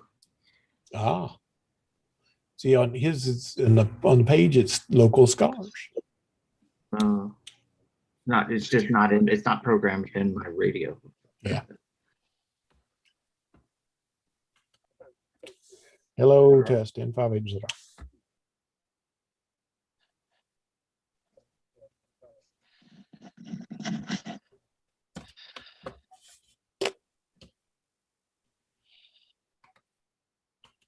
Anything? Are you on, what zone are you on? Are you trying to go to zone? What does he have to go to, Ken? That mine up. because I'm in Oklahoma City, so I mean, he'll go to Norman is where he wants to go. How do you, yeah, what you zone? want to go to Norman, and somebody in Norman probably ought to play in one of the normal local. Will it be 9 or scores Norman? That's it. That'll do it. If you got that. Number 3, local scores. Okay. Local Yeah, SCARS, okay. but you need to be on the Norman repeater. You have to get the Norman would signify the repeater that you're using, and then the talk group like SCARS 314016 is the channel, if you will. So you got to get on the right repeater that's local to you, and then on the right talk group where everybody else is. So it's 2 things you have to do instead of just a normal one thing. Somebody down there get on Norman. I'm on 314016. Think y'all Hang on, hello, test N58ZR, test 1 2 3 4 5. I may have to step out. AC5 ALD test. There he is. Let me step outside real quick, see if that'll help. Okay. So you heard that, Mark? I take it. KC5 KLD and 58ZR.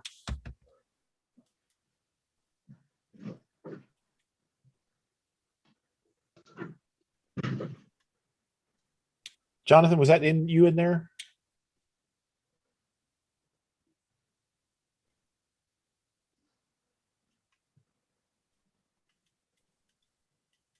I haven't updated mine since I got my call change. Okay, yeah, I heard you. There was something else underneath, but I didn't know if it was Jonathan jumping in or not. But we'll listen for him again. Should be on a SCARS 314016 on the Norman repeater. Hey, Ken, Yes, sir. will you be free Thursday? I can call you and talk to you about that 20 foot vertical. Well, I'm I actually. think you're right. I'm I think actually- you're right. Did y'all hear That's kind of what anything? it was. No, we didn't hear anything, Jonathan. Okay. Did you hear anything? Did you hear us? No. Okay, then we got something wrong. Can you? It's most likely on my end. Can we show the radio and then make sure that we have it programmed right? Unshare your screen. Let's see here. And then show us the display on the radio. Ken can hopefully make sure that you've got you on the right stuff. Stop share. Okay. Pull up my. That is slot 2, am I right? Yeah. Okay. Slot 2 is everything local. Gosh, I don't know if that's going to work. There we go. Yeah, you're there. Okay, VHF SCARS Norman. Ken, is that right? What he's got there? Pardon? Okay. Is that right? What he's got Yeah, there? Let me look real quick. He's Oh, that would be the 06 machine. That's VHF. well. Yeah. So But there's two channels. The It's top, no, dual the channel. top row. No, the top row is digital, and that's a UHF. Give me a second here and I'll get to this. Okay. Yeah, I think you're right. Go ahead and just squeeze the key right there while it's leaving it there. Let's just see what it does. Yep, that should get it. I don't see it, but it hit boop, boop, boops. Why aren't we hearing it, boys? I never saw it ID on my radio. Me either. Cars, Norman. Because he's getting a blink off of it. Let me try. Weird. Hello, test 1, 2, 3, 4, 5. Nothing. And Eric can probably hear me.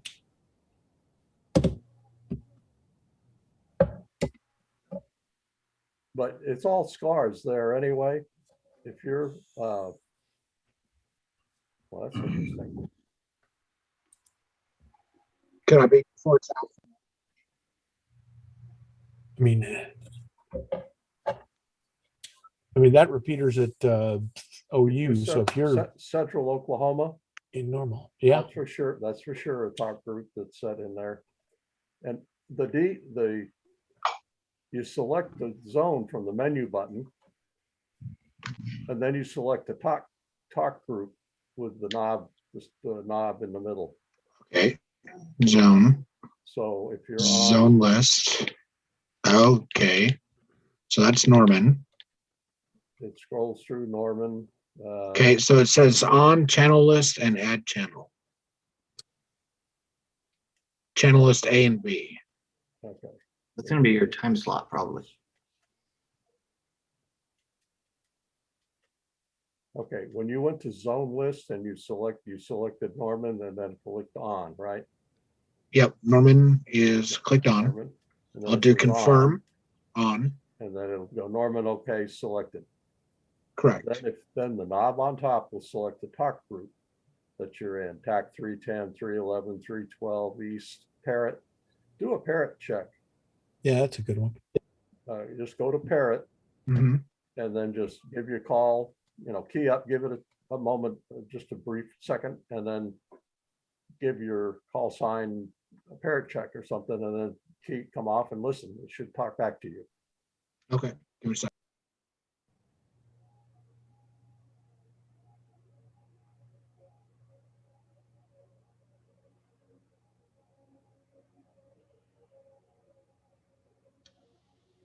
Nope, there's no repeating to me. Were you getting the three little? Were you getting the tones that said it connected? So when you key down, did it go beep beep beep? Yeah, I want beep beep beep. Jonathan, could you hear Mark and I talking earlier? No. Okay, I'm on Parrot. I'll do Parrot right now. Hello, Parrot. Hello, Parrot. N58ZR. Nothing.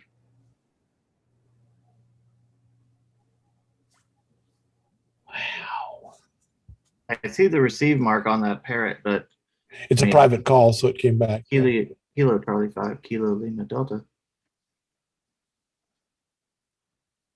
That should be on regular talk group.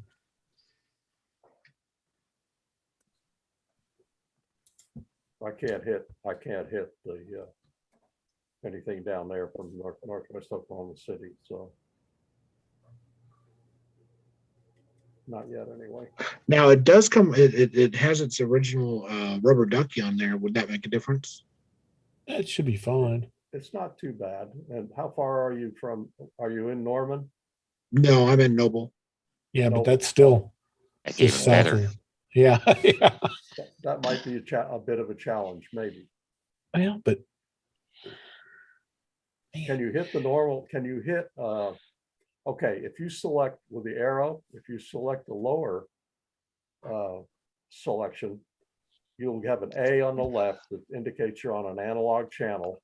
And now you can tune through. I've got Norman and Edmund programmed on VHF analog. So you can go to Norman VHF. And one of them is simplex. Let me look. One or two. Well, I'll talk on VHF. And then one is just hello, test N58ZR. So if you just do the W5NOR VHF and it doesn't scroll on the lower selection, you'll be able to talk to the repeater directly analog. Thank you much. We're trying to get a new radio going. This is not it, but see if we can get Jonathan to hear us. Jonathan, can you hear us? No. Nope. I hear you just fine. Thank you much. N58ZR. Yep. Heard you fine.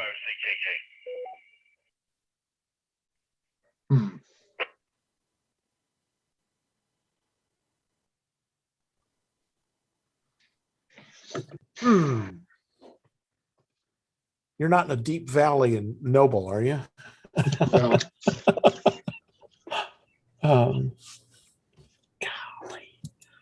Can you just switch to analog mode on that radio and just try it analog? That's what we tried to do just there, right? Yeah, that's what we just tried. Okay. The upper, when you're in the when you've got a zone selected and you've selected Norman, then the upper selection, and that's just your arrow up, arrow down.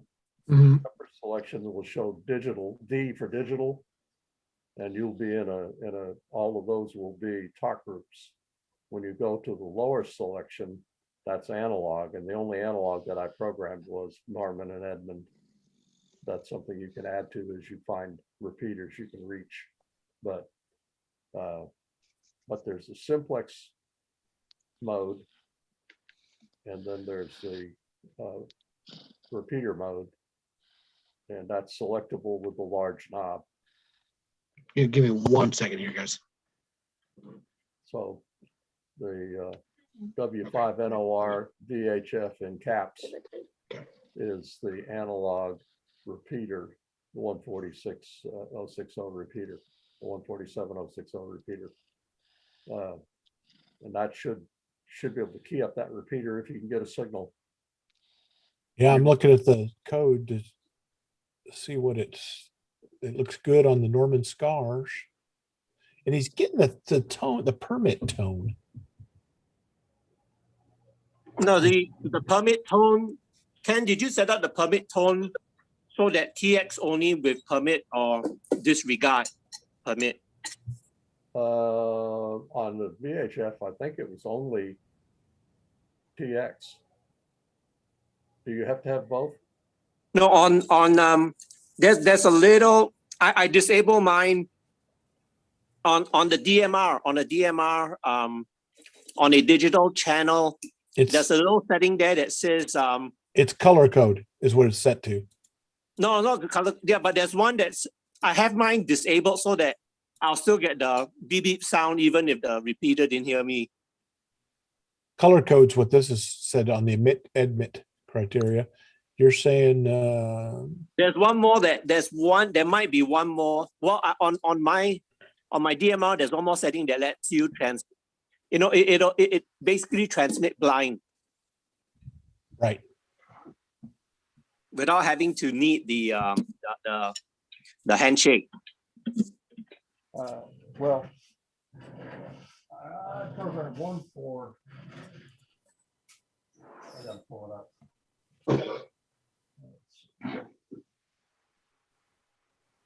Good night, kiddo.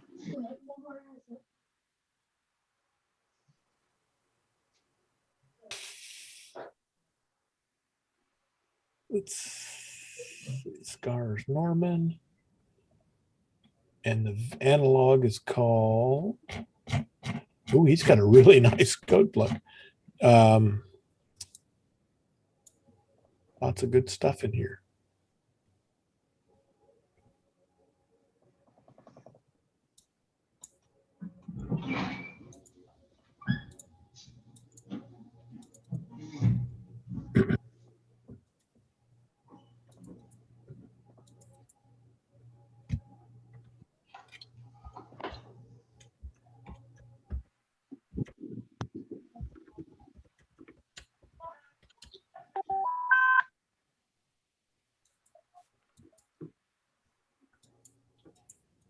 Boy, that should work. W5 NOR VHF is 14706. plus 0.6. Bandwidth, well, it should be 25 for the bandwidth.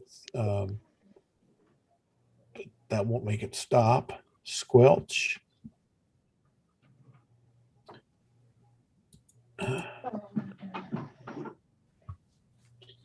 High power.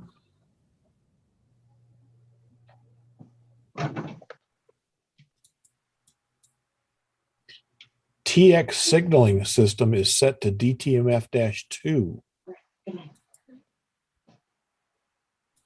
Almost 10. Okay. CTCSS encode is not on.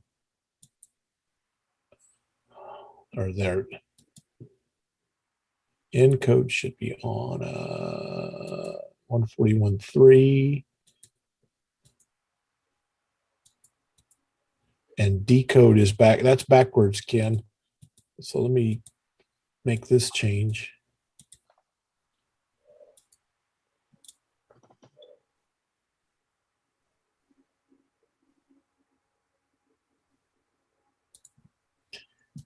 File, save.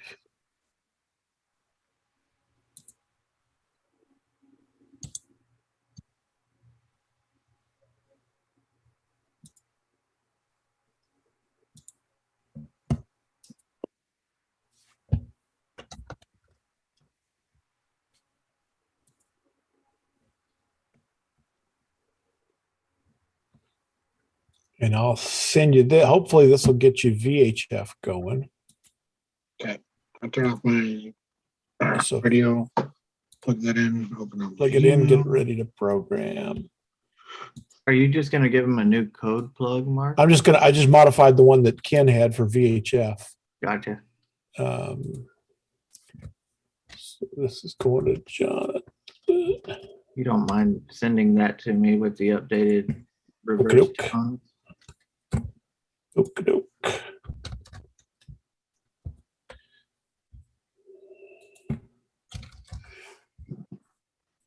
Insert.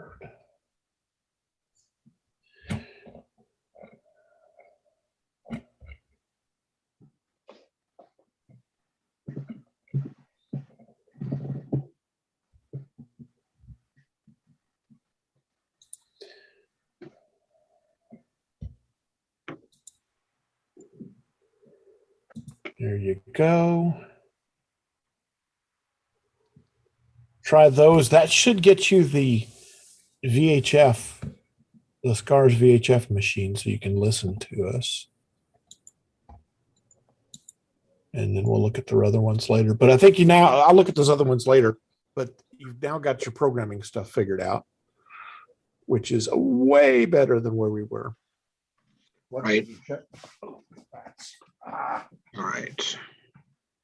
Guys, I got to step out. It's already almost 10. So, oh, man. Yeah, it's about pumpkin time. Yep. I will see you guys later. Have a good week. Hey, Mark Clayton, congratulations on your upgrade. Thank you. Appreciate it. Thank you, Ken. When you get a minute, if you would just give me a call. You got my number. Yeah, I'll give you a call tomorrow. Okay. I appreciate it. All right. Talk to you guys later. Thanks, Ken. Mark. See ya. Mark. Yep. What did you just change? The on the SCARS VHF. Yeah, that's one on that. That's in the channels. Narrow. It's got 12.5 kilohertz. It should be 25. Where's that? 7.5. What? And then. Okay, I've lost. I don't copy on that. Sorry, I'm away from the microphone a little bit. Yeah, I get it.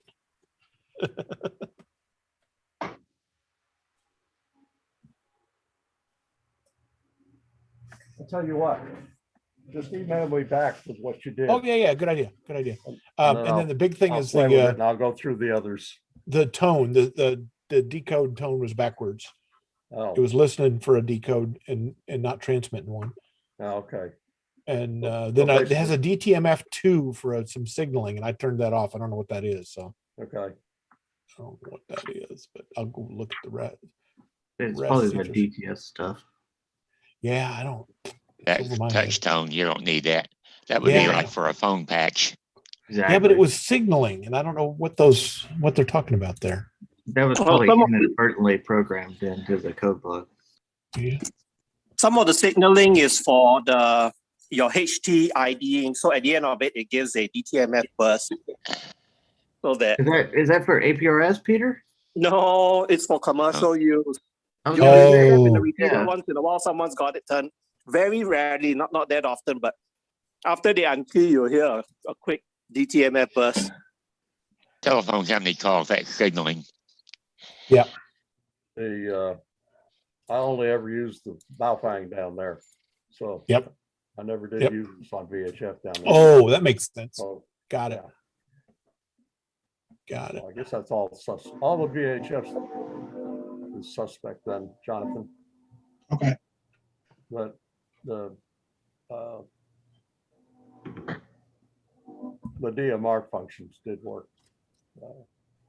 Because I've been on the Aries net, DMR net with it repeatedly. So I don't know. All right, I'll continue to toy around with it this week, and then I'll bring Small external antenna and an adapter would make a big difference. Yeah. Or try outside. Yeah. From home. Yeah. Okay. What's Like your a little location? make mount? What's your location, Jonathan? I'm down in here in Noble. Oh, okay. So I could probably get to you via Simplex, I would think. Where are you at? Like 12th and Boyd area. Okay. Yeah, I'm south of almost directly south of what's his name? NNQ. KI5NNQ. Ben. Yeah, I can hear him doing testing with like 1 watt from my house, so I'm sure he's got to be close to I. Okay. Yep. All right. Well, we can work on this a little bit later. Good deal. I appreciate y'all's help. No problem. That's what we're here for. Yeah, man.